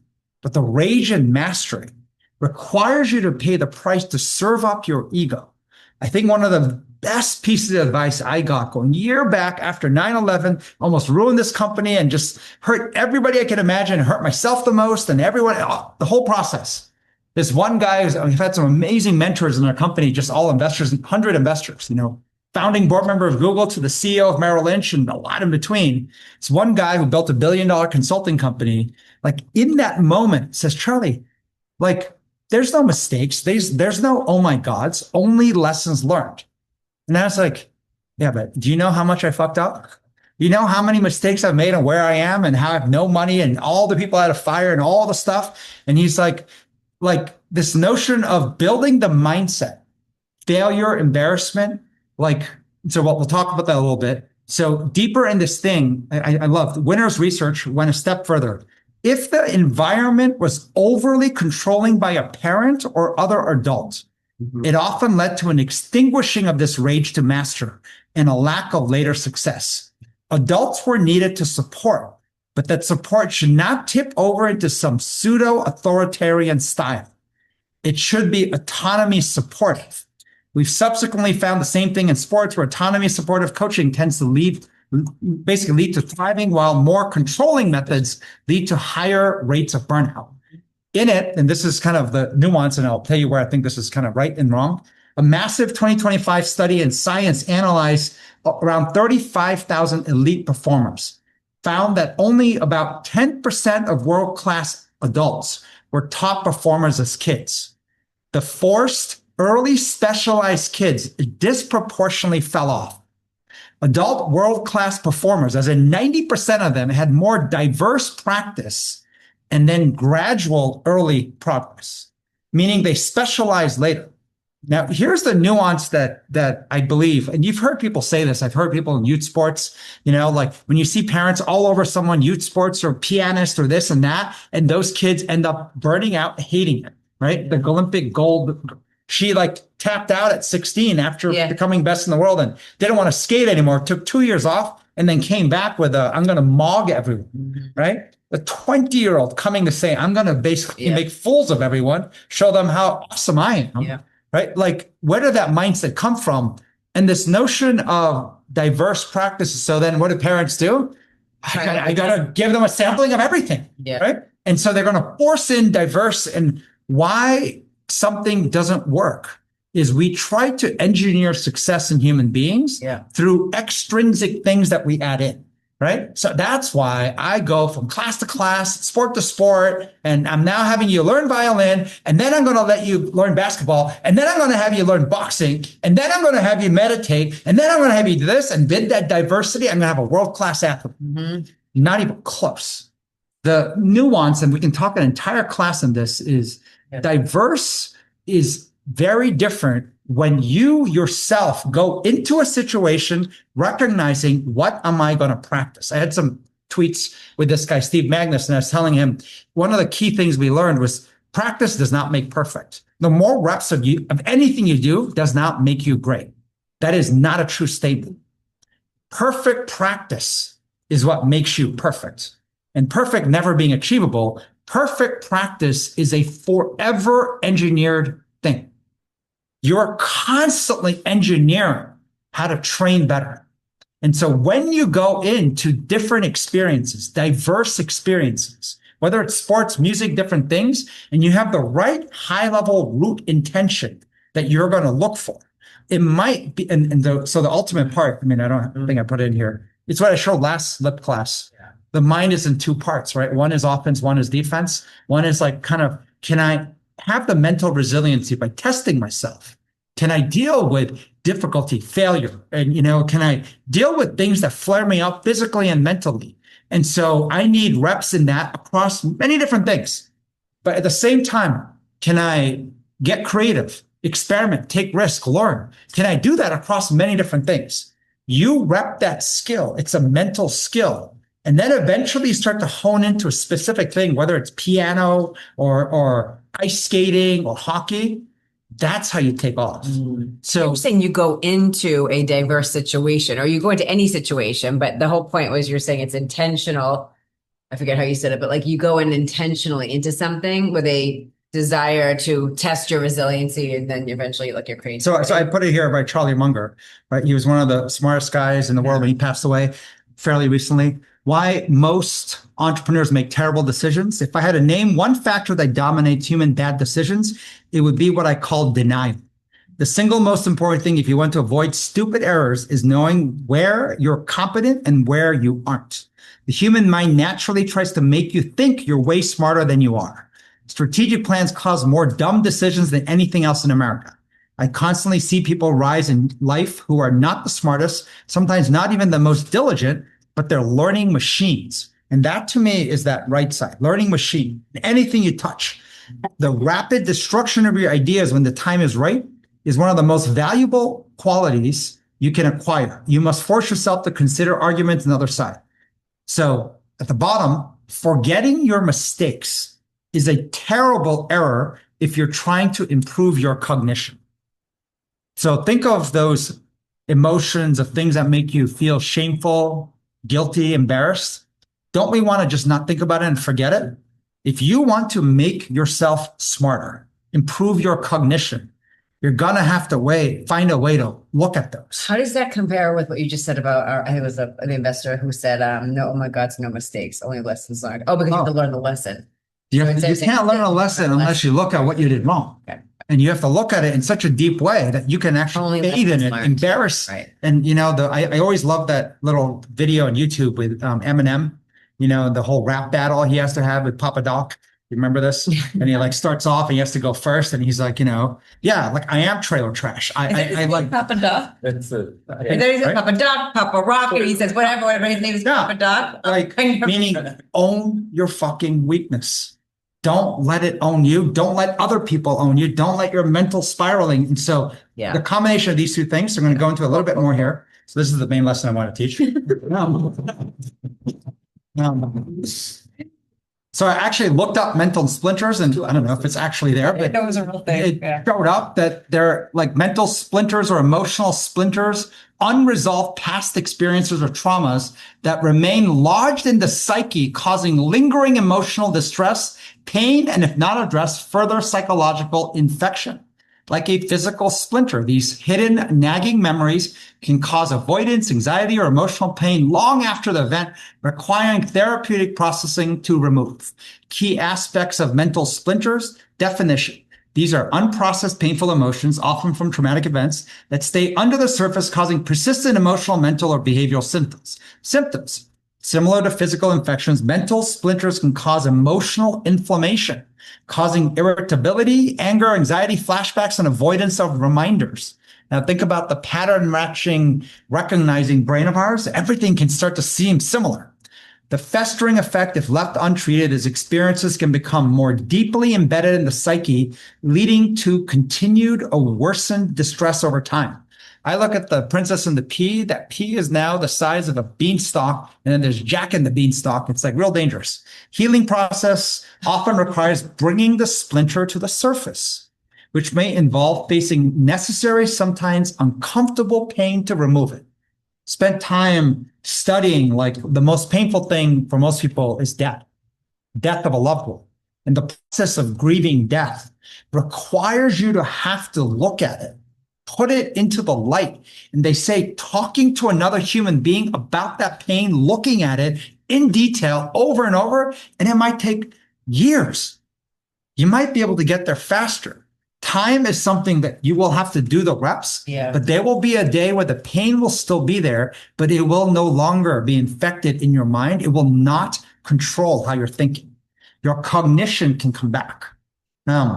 And so I pulled a slide of Amanda, who was here. She had shared the 3 most lethal things that your brain keeps is shame, guilt, and embarrassment.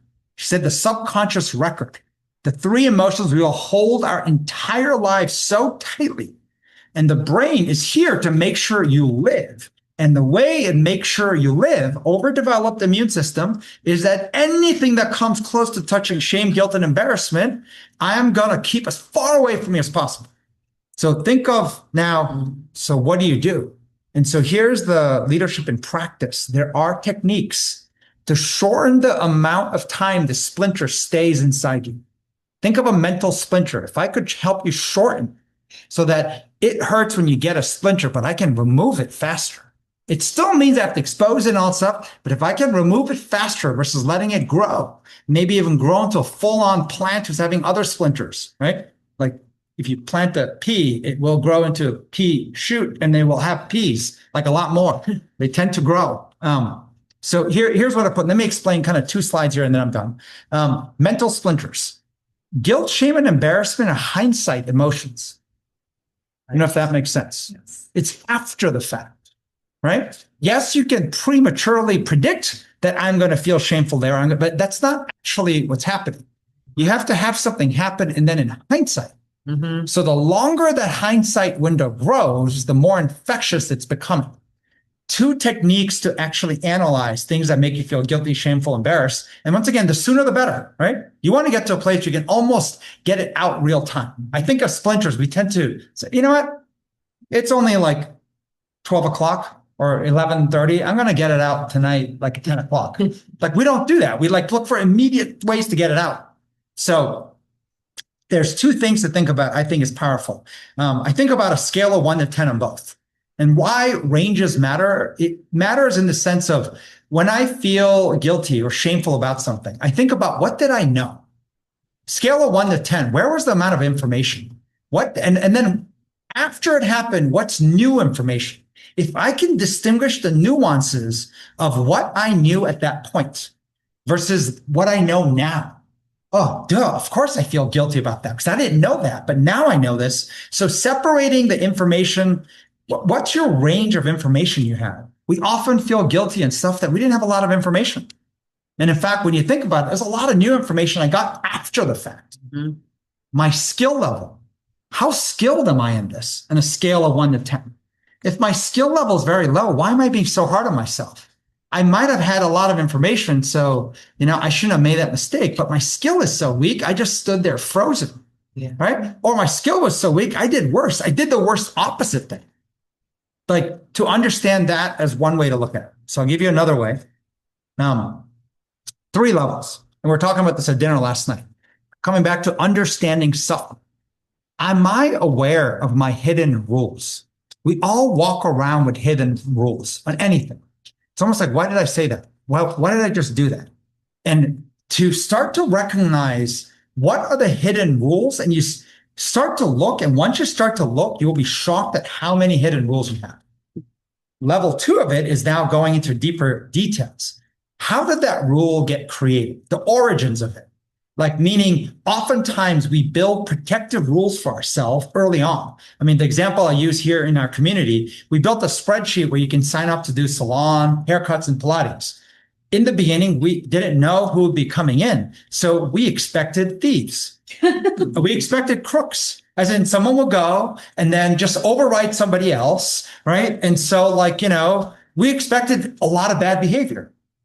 That's not uncommon when you're inviting strangers in New York City to come into your home or home office to think that they're all going to be nice and because someone else versus they're going to. So we built it with the plan of bad actors being bad. But it got to a place where now Kathy's managing multiple spreadsheets and can't sync them up and whatnot. And so like, she was like always behind, and people were like, I signed up for a haircut. And someone was like, I did too. And there were two different sheets. She starts to feel guilty, shameful. I'm not doing my job right. She realized, wait a sec, like why we did it before. And to me, the whole owning your weakness and learning from them. No, oh my God, it's like, you can't be upset at yourself for thinking strangers being invited in for free haircuts, free Pilates would not do bad things. That's not like uncommon. And maybe like, yes, maybe you grew up a little bit more dangerous. So maybe that's what you think by default, but that's not bad. Maybe it's not great, but it's not bad. But the rules change now. Yeah. Right? Level 3. This is kind of probably the hardest to get to. A lot of people use the word grace. Talk nice to yourself, forgive yourself, and this shit doesn't work. When you have guilt, shame, embarrassment, grace is nothing but like, I'm sure we all have those foofy friends, no matter how much bad happens, they say, put a smile on it, turn that frown upside down, be positive. And you know the real language in your head is, I just want to punch you in the fucking face because that would make me feel better, right? Because if I knock your teeth out, I'd like to see you smile and see, like, sorry. But my point is, grace is not helpful. Yeah. When the language in my own head is a lot more fierce. It is the same as saying, don't worry about it. Ignore that problem. You're like, I'm in pain. Telling someone, be positive, smile, you can get new teeth. You know, like, I'm like, no, those are permanent teeth, but no, you'll be fine. Like grace is actually one of the wrong moves. There's place for grace. Right? My mom's a pastor. You go to church, grace, there's a song, Amazing Grace. Grace has its place too, in many places.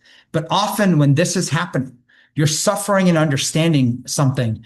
Grace is usually one of the most offensive things people can do. But you're not talking about grace for someone else. You're talking about for yourself. Instead of grace, you're teaching this notion of humor. So when I think of being trained to use grace myself, right? When I am feeling the most lethal 3 emotions, guilt, shame, and embarrassment, and I am repeating to myself, be kinder to yourself and be self. Okay. Yeah. You tell me how many times that has worked. I think it doesn't work at all. I totally agree. I think the example you had was somebody else is giving you grace and you're like, that's not helpful because But that's how it starts. And then we adopt it. And then now we're trying to give ourselves grace. And I'm like, it's no different. I'm using somebody else because easier to punch somebody else than punch your own face.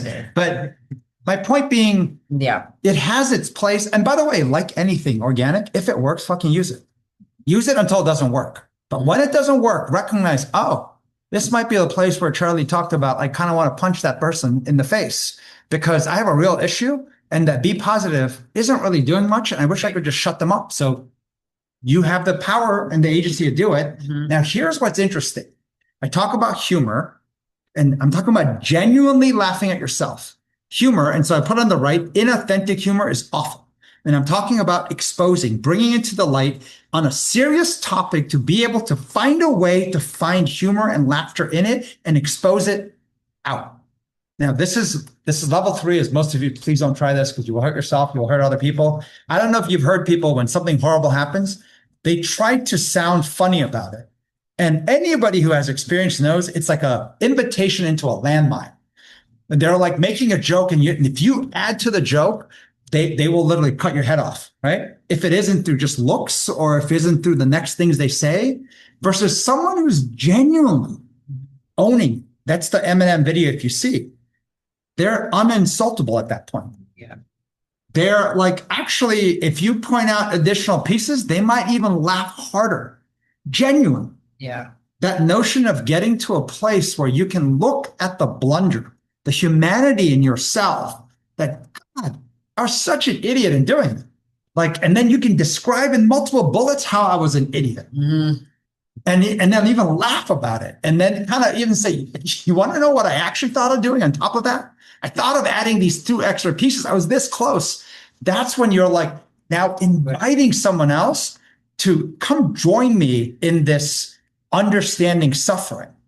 Come join me in helping me get layers of understanding I'm missing. That invitation that you can create is why we talk about making it really easy for somebody else to give you truth. Yeah. Like so easy. It's an invitation. And a genuine invitation is what matters. If you do the wrong ones, you might get them once or twice, and then they'll realize, when Laura does that, she doesn't really mean it. Don't fall for that shit. It's a landmine. She's inviting you to walk into her landmine, and when you blow up, right, she'll say it's your fault.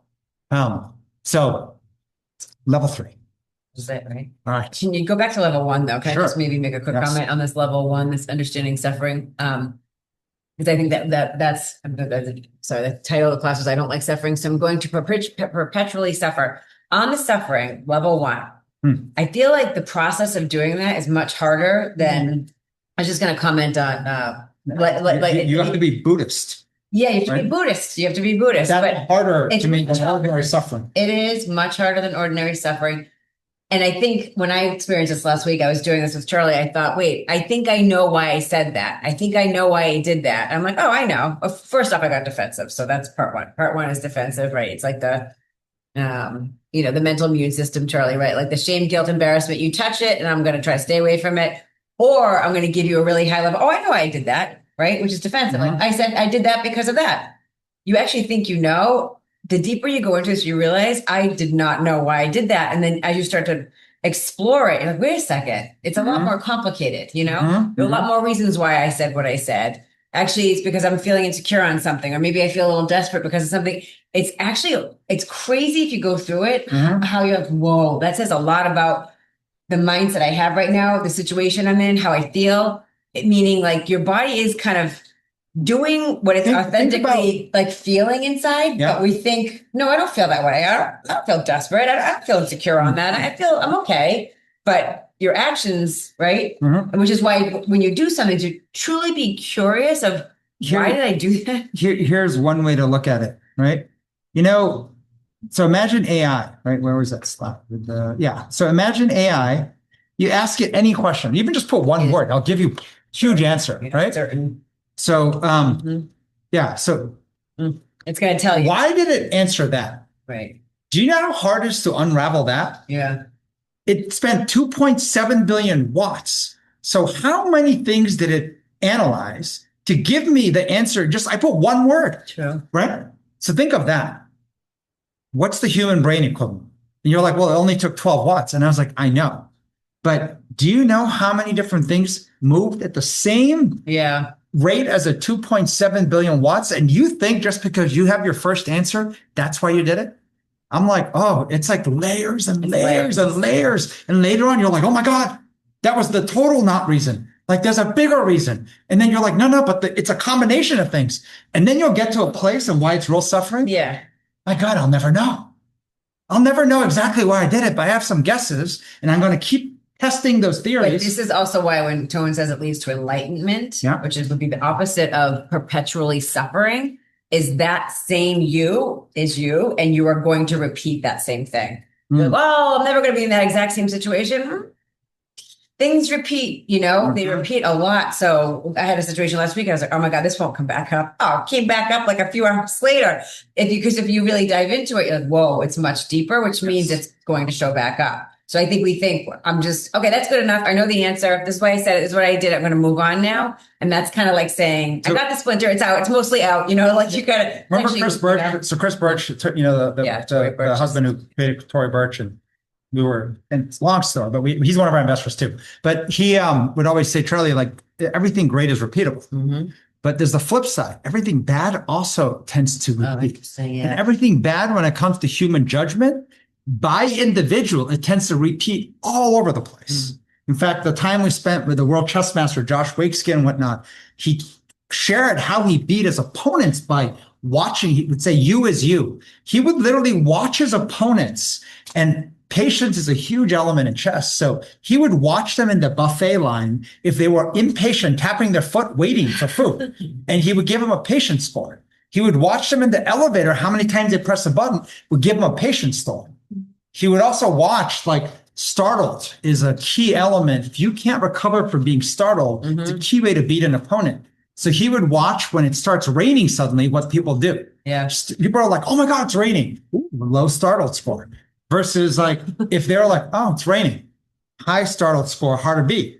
And so there's all these moves, like the same you shows up, and this is the whole diverse things. When you are intentional, the exact same impediment in you shows up everywhere. When you're Mental. intentional mentally. If you are also intentional, the same greatness of you shows up everywhere. And if I can use everything as my training, Yeah. you're gonna become great. Mhm. I don't know what it will be, but that's it.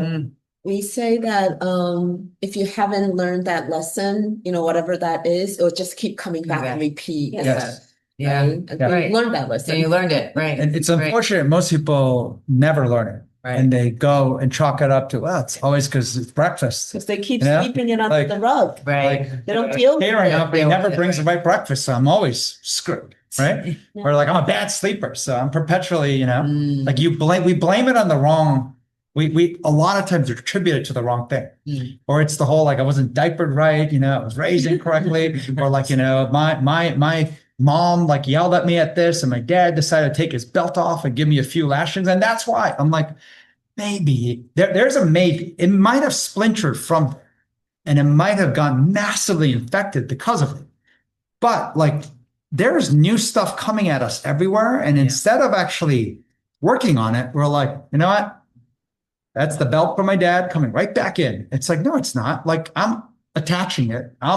You're making the meaning to The it. story. Right. Story, yeah. of it, yeah. Anybody on Zoom real quick first? I like to try to give you guys, if you want to unmute, I know, Greg, you put a bunch of stuff in chat. Sorry, we went a Yeah, little go long. ahead, but Greg, I think. I can go to any slide if you want.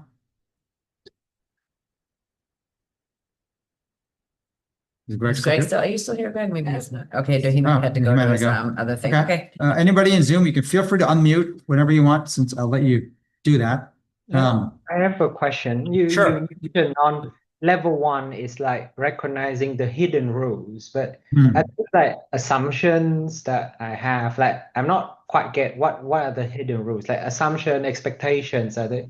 And is that why is that why you say like it needs to talk with someone else to like challenge those things? Is that The problem that happens in our head is it's very hard to actually self-analyze and build full objectivity of your own brain and how it operates and thinks. You can get much better than most people. Yeah. Like much, much better. The difference will be 10,000x, but it's still never full, like complete, which is why the ability to expose your thinking out loud, and this is the training partner element. If the same person has observed you and worked with you longer, you will see they can pick up on the tiniest nuances other people won't. They won't be fooled by the word choice. They will start to see like a tiny 0.1 degree difference in temperature or tone or repetition that says, wait, something's not right. Why are you doing that? Like, and that notion of exposing your thinking, like helps so that, but once again, it's not like, and this is the worst part, people do that. And that's why I start the day complaining to people about like everything going wrong, right? I'm exposing my thinking. I'm like, God, you're just being malaisy.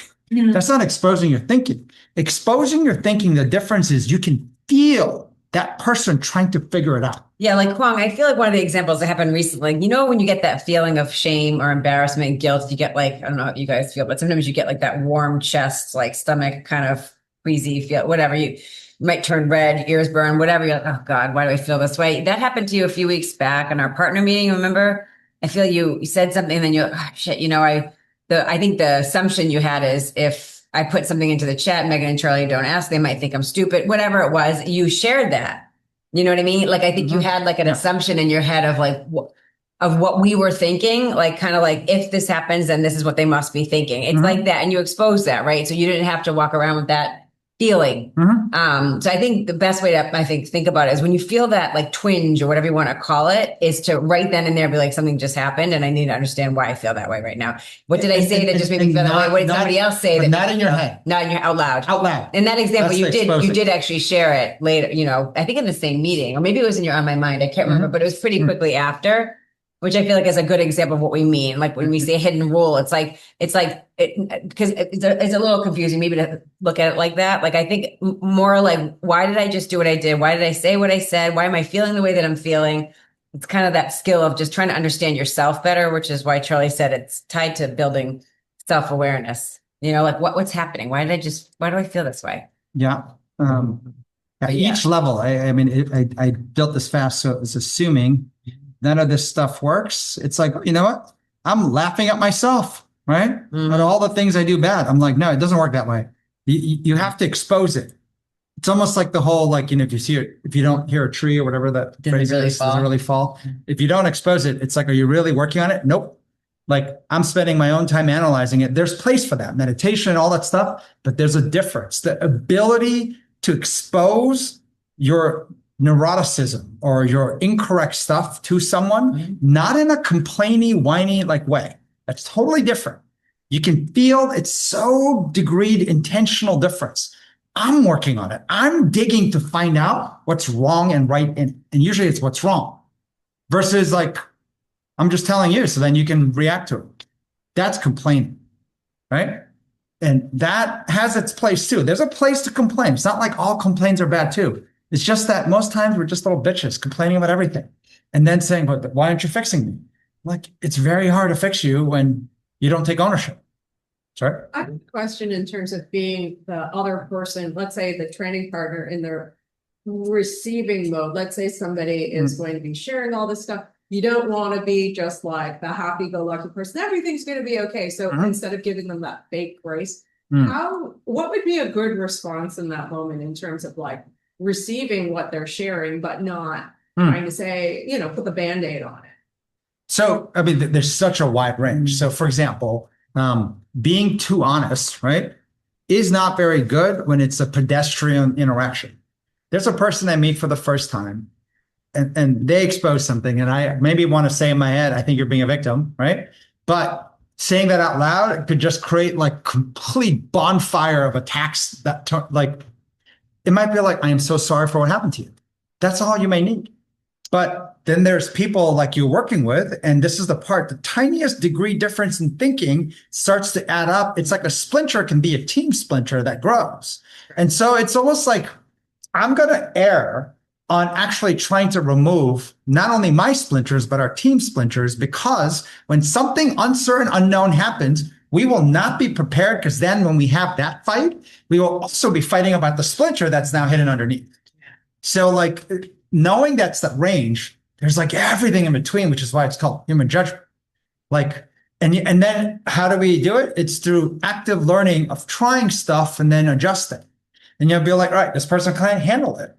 Like they just want to hear like, you know, soft, sweet whispers. So it's like, you know, I'll give you some cotton candy and some, you know, like pastries and a little apple pie. And how is that good? That helps you feel better. Good. Like, and then you might be like, they can't handle the truth. Right. And that's a line from a movie, but there's a lot of people who can't handle the truth. And I'm like, okay, I want a training partner that can handle the fucking truth because I want it. I want to be able to give it. And that makes elite. And that makes You're saying look for the signals of when somebody is truly is not looking for the help, that they're trying to just figure something out. They're not actually trying to figure it out. They kind of, I would look for this, right? You know, if you see the video, it's like, no matter what you do, they just don't want the help. There's a whole thing. One of the guys that we know well, Bill Urey, he wrote the book, Getting to Yes. He's like the top negotiation expert in the world. He tells me this great story about meeting, I think it was the president of Colombia. And he was brought in to help like drug cartel. not the university, like the country. No, like the country, right? And he's supposed to come in as the number one negotiator in the world. And he was like going in to like kind of advise him on like, you know, drug cartels in Colombia and all the stuff. And he's like, in the moment driving to the presidential, whatever, like house or palace or bunker, whatever it is there, like he was like, I heard a song, and you know, when the song lands in the right way, he was like, and the song was about like, some people aren't ready for the advice. And so he had a whole thing planned to advise this guy. And because he heard the song, he's like, split second, I changed my mind. And I went in and I let him talk. And he just started going at me, waving his finger. I mean, screaming and yelling like, Bill, you got to do this. And just, and like 45 minutes nonstop without me even like being able to say anything. But then there was a moment where he was like, his shoulders dropped. And he said, Bill, what do you think? He's like, in that moment, he knew he was ready to hear like what I might say, advice. Now, I don't know if it really helped, if it actually did much, because I think there's still a lot, bad drug, all that stuff. But it's interesting, like kind of the notion of, it's like, I always find just because you want to help someone, this happens with obviously parenting, if they're not ready for it, like it isn't going to work. So that you can force it down their throat, but it will only be temporary. And then they'll go right back to what they want. So like, how do you, and that was the whole thing about, as adults and, Tone, we've been talking about this whole, where's the Steve Magnus thing? Like, I love this thing about, so autonomy supportive does not mean like, hey, this is a place, you get to do whatever you want, right? I'm like, no, that's called a public library. And if you make noise, they tell you to shut up, right? That's how free it is. In the Olympic Training Center, everyone's coming in with an intent to be number one in the world. And a millisecond can be the difference, right? And a millisecond is usually in clocks, but in a split second head thought that I have doubt, that millisecond doubt is gold or not even meddling. And so how do you build that environment? And building a place where diversity, thinking, right? But yeah, so it's long-winded. We could give a whole class on that topic, though. I do feel that just the question that you asked about how to give somebody, like how to actually do that kind of, I mean, there's all these different side by side, not looking eye to eye. There's a lot of like techniques that actually make it a little bit easier. If we've ever shared some of this stuff before. Yeah, there are a lot of tactical things that you can do. Things to make it easier. But the reality is, they say like, there is nobody better at sizing up and reading a human being than another human being.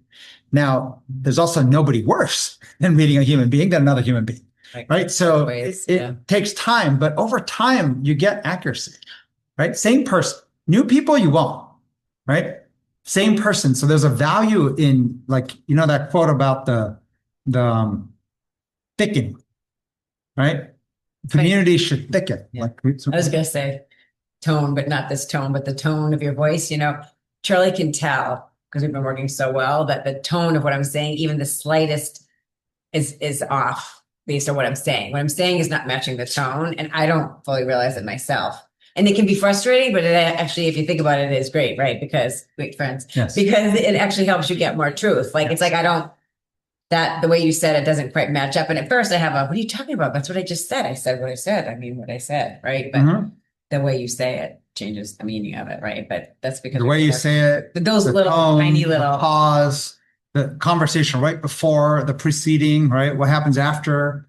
And so like, just like she reads my tone, I mean, I get insulted daily by everything. But I'm like, it's great. Like there's some parts I hate, so we'll fight. There's some parts I'm like, oh shit, that is really annoying. I'm going to work on that. Right. And so then if I can own it and then I'm like, oh shit, I did it again. Then that now is exposure. Like, it's like we're working on it versus like, God, I did it again. Maybe nobody noticed.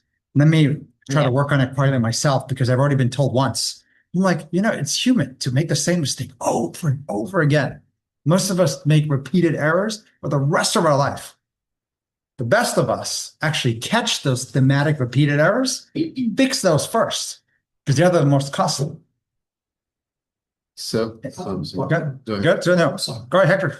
On the question of parenting, before it was mentioned about over controlling parents. Oh yeah. How it will affect the children and their success later in life.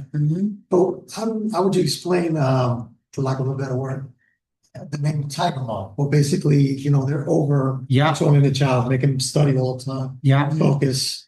I mean, they tend to be successful in grades in school, but maybe not in life. I think basically it affects their confidence more than anything else because of the over control. It's a book smart, but maybe not street smart. So I have tons of different reactions. One is a data point we got from Brené Brown when we spent time with her. There's another one. So I have a whole bunch. Even Kyron's mom, Julia, she's like the mother to like the most successful kid in the world, right? And then one from Jim Lear. So Mary's on the call, just so you know. To see if your wife is here. So if you're talking about her,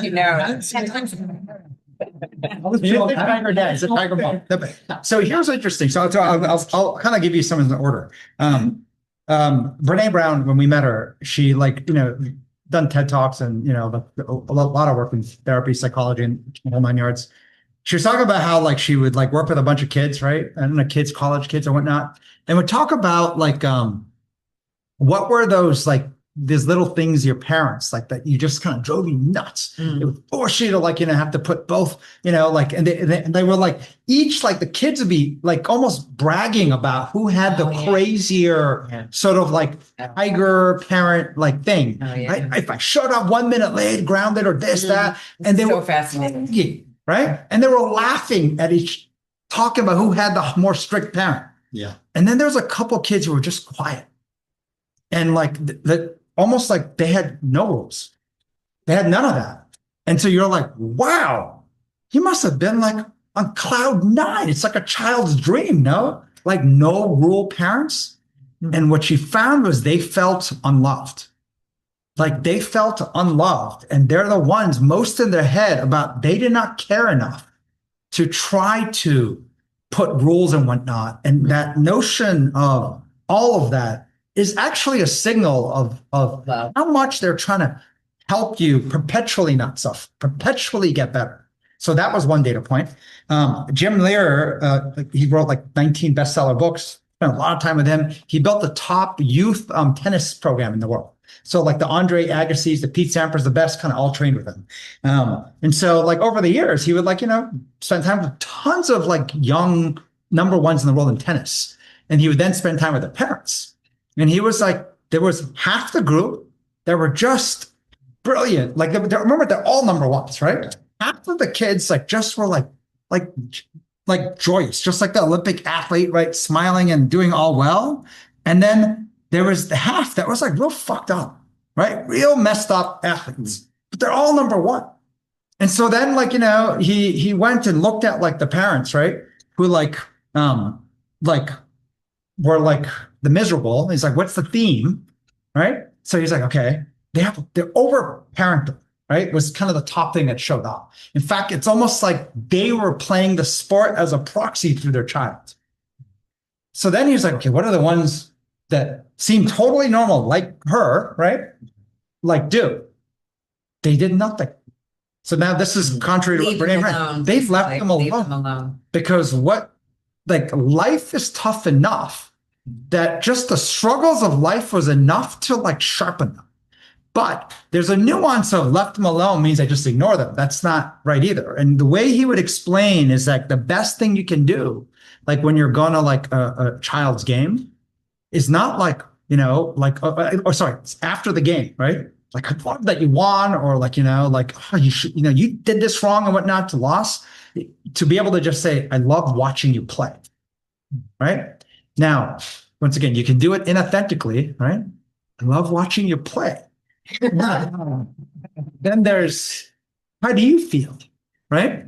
All these dating questions. Awful, yeah. Ideas you have of maybe what you want to do better. And I was like, Dad, do you have a list that you want to maybe share first? This is harder to do, both because you care about them. And then you have more experience. You're like, oh my God, you're making such silly mistakes. But until they actually find the value to fix it, it is like force feeding, right? Yeah, it's a matter of contention sometimes where one parent feels that, oh, you got to be a little bit more harder on them, punish them, discipline, and then the other parent is kind of counterintuitive to that. Like, no, they got to make a mistake, they got to fall down so they learn how to get up, that kind of thing. So you got to kind of meet in the middle, compromise. And I think there's a balance. But be careful the middle, because the middle can be like being neutral and everything. Oh, no, and that's not right either. That's what I meant, is basically you have to find a balance where you use each other's techniques and you support each other, but to a point where, hey, you're being a little too hard on them. You take them to the side and say, but the only caution I have is that, and I'll tell you, both of you probably suck at parenting. Okay. And that is the truth, because if you don't think that, you're working like, what the hell kind of PhD? How many other children have you had before? And then made all the mistakes, went through the whole life cycle, and then started over again. Clearly all knew it because we've never done it before. We're all anal phasing this. Right? So like, listen, right? Two kids, the first time was a tryout. The second one, a little better. A little better. But even the second one now is influenced by the other kid and what happens. So then there's a chain reaction that occurs. But I'm saying, like, it's kind of being able to accept, like, we all suck at parenting. Right. So when you're yelling at your spouse about how much they suck, realize you too also suck. In this moment, maybe they suck more than you. Okay. Yeah. But then there's the other side. There are also brilliant things you're doing as parenting, right? And then there's endless learnings because parenting is very similar to like kind of mentoring someone, coaching someone. And there's like a gazillion other places, right? It's like easier to say like parent a dog because you can like, put a zap collar on it. You can do all these things to help, like food starve them and train them like snacks, right? I have two Right? students Yeah. tryouts for But kids. but it's like, but even then it's hard, no? Like you could train a dog and then they just kind of lose it. Like it's like it's an ongoing thing. That's so funny. I have two schnauzers, a younger female, Mia, and older one, Max. It was a long time ago. And basically, Max turned out to be psychotic. It was just like he would run around. This is the kids Like with the dog. And I tried to This is dogs. Talking about dogs. Okay. I tried to train him. No, not the kids. Okay. I tried to train him properly, but I didn't do enough research. I didn't follow up enough. But with Mia, it was different. I was more consistent. I did a little more research. And she was a doll. She would listen. She would sit on command. A lot more calmer. Right. But and it's kind of like that with the kids. Mhm. It's like it was good as a tryout because I had them way before the kids came along. But Right. Test you cases. still mess up somehow. You're never perfect. Yes. Anybody who says they are is a fool. Yes. Go ahead. Come on. Okay, this we covered a lot. Okay. And this relates to all of it. No idea what it I happened to see a part of Titanic yesterday, and everybody, it's been out 29 years. is. It the part where the window Spoilers. fogs up or no? No, this is not Just so you inappropriate. know, my son Frank okay? thinks that's the only show a girl's boobs have ever been out is in that movie. And I'm like, That's oh, you sweet. cute kiddo. I'm glad you think that right now. So It's not about boobs. sorry. It's not about It's not about sex. Okay. And we're not talking about if Leo could fit on the door. Okay, like we're Okay. not talking. None of that's okay. So this encompasses inner child, dancing, freezing. It even encompasses dogs. Okay. So I saw the scene where after like Leo goes to dinner with, I'm mixing up their Yeah, names, that's right. you know what I'm talking about, with Kate. They go down below decks Yeah. and she's like, Party. how do you do, what steps do we do? Oh, And he's yeah. like, I don't know, I'm just making it up. Yeah. So then she starts following what he's doing. They have a great time. She remembers she can like stand on point. Okay. Yep. And my theory as you're talking about this, and it's a fledgling thing, is like he actually taught her, he not only saved her life, he taught her how to live. Because there's a scene where he's telling her, if you don't escape this life, you're gonna die. And then James Cameron has all this imagery of her with the corsets and like Mhm. she's like trying to be like, no, I have to marry Cal or whatever his name is. Yeah. She sees the little girl with the napkin, Yeah. she's wearing the gloves, Yeah. and she's like, fuck it. Like, Yeah. I'm gonna let you see my boobs, right? Yeah. Right. So Yeah. It's coming up. I just snuck that in there so Keep it light. this goes back to this idea of like agility and judgment because Rose learned that through Jack. She didn't have it before. She had like 16 cups and like 12 knives and like, all those things at the dinner table. Because of Jack, she learned to trust herself. She learned to get like the whistle from the Okay. dead guy. Yes. She learned like dancing is an expression of joy. So I too am not I'm like half going in the right direction. But if yes, I'm actually in front of you, but I'm following you. If I waited till I was ready, I wouldn't show up. And so part of it is allowing my inner child to just be like, fuck it. Like you'll kind of get this. This is how it relates to horses and dogs, actually. There's that movie Seabiscuit where they tell the jockey, when you want Seabiscuit to run faster, then pull up next to the horse. But otherwise Seabiscuit will burn out.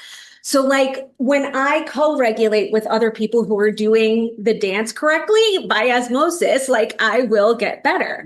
So the reason I'm tying this all together is Titanic is all about like, this is how we do things. This is the accepted order. Okay. That shit went down, like that, Okay. like that was corsets and Sure. 14 forks. Rose went on to live like this massive, beautiful life after because she learned to trust her instincts.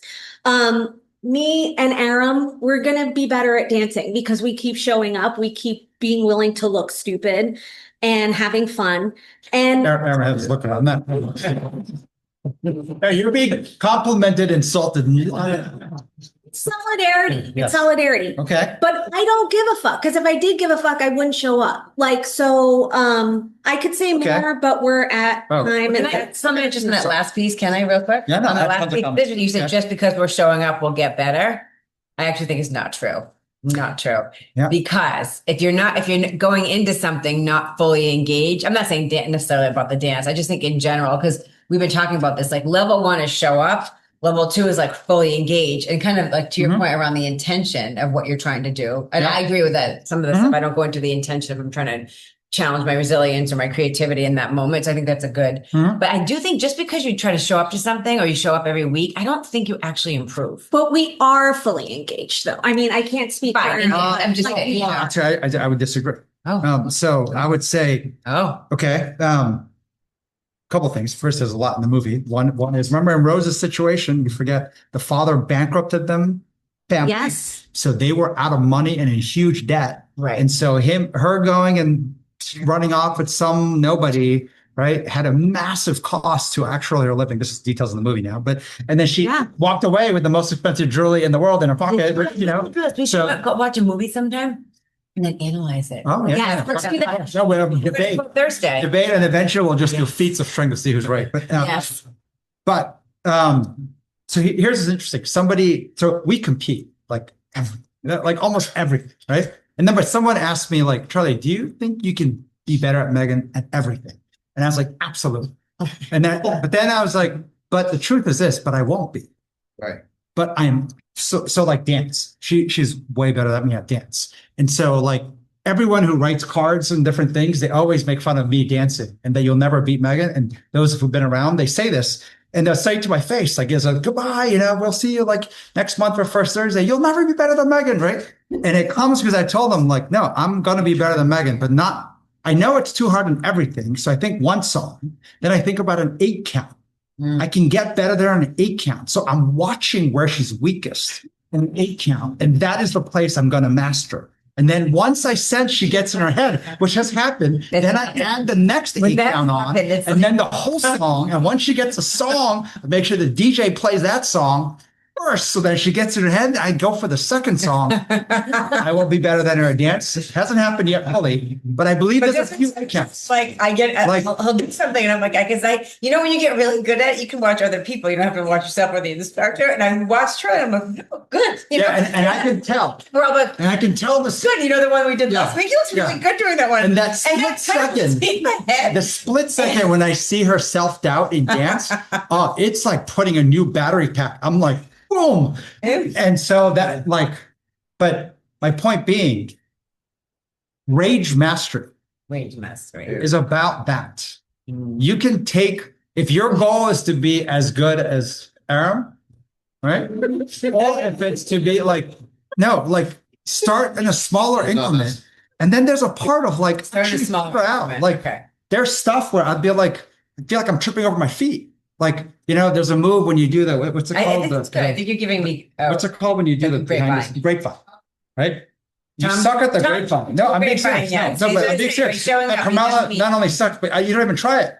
I don't. So you don't even try it. To fall over. Yes. But you could say to anyone like Megan, or if you want, I'm a good teacher. How do you do the grapevine? What's the key? Yeah. Like, or you don't even know it's called a grapevine, right? Nope. I don't know these words. Most of the songs, I didn't even know they have words because I'm like so in my head in the beginning. And then you just kind of do it slow, you learn it, and then you try it. And once you get it, you're like, oh my God, why did I not ask? Right? Kathy will totally show you and tell you. Versus like, I know you're engaged in having fun, but there's something about rage mastery going as a team. And then when you level up, right? And you earned it, not only through actually embarrassment, trying. And when you get better, and that's like, you look at the Olympic team, don't you want that? I want that celebration. You should see them partying in Miami. Oh my God. Some of the videos, teeth knocked out, nothing in there still. Just can't even talk, right? Doesn't even need to talk, just a scream. I mean, I want that, like celebrating with teammates who are rage mastering with me. We reach a level, then we go do it again, right? Like, I hear you. I like to start on a small increment, actually. I'm going to take the advice I just gave you for the getting better at you in leadership, Huh? self-awareness. Yeah, I But I mean, got to figure out one area to just destroy you in. but see, the difference of why I Oh, wanted shit. Megan to squeeze your Okay, peanut. okay, She wait. already has many areas, Okay, but she thinks she sucks. So then it's like, you're looking, I'm like, are you Huh? kidding me? Challenge Charlie to giving birth. yeah. Yeah, I will tell you. Dream. So I will tell you the story of when my wife gave birth. Jesus, there. That's a weird one. So when was it? He had a dream he was giving birth. That's a weird one. So like we can end this class now, right? Yeah. I have one last question. Okay. That had to do with it. It's well, you can end that, but it's had to do with guilt, embarrassment, and shame, Okay. and overshare. Oversharing. Overshare. A floodlight. Yes. You ever hear the phrase floodlighting? Floodlighting's bad. Floodlighting. It's like you Overshare, overshare something that you haven't fully processed. You feel like a flood. Yeah. So skill level. Yeah. When you're less skilled, you are also bad at sharing. It's almost like, the noise signal ratio is broken. Like you just share way too much, totally irrelevant stuff. Like, and by the way, the speed that our brain works, it's impossible for you to share everything. Yeah. So you are picking and choosing what to share. And usually a signal I see is if they're coming back to me, right? And not only asking actual questions right there, but they're coming back and they want to talk to me, or they come and overshare with me, right? I'm like, oh, wow, something worked. But if it's one way and maybe as you come close to start walking away, I'm like, okay, maybe like you need to like tone it down and and so you get better at saying, okay, if I want to share all this, maybe there's an order that matters too. A lot of times we do let me walk you through the garden path of how I built my life and all that stuff. And it's like, what's the point of your question again? Like, well, what's the point you're trying to talk about? Like, there's a part of being more upfront with the point and then explain it. And that's a rep skill.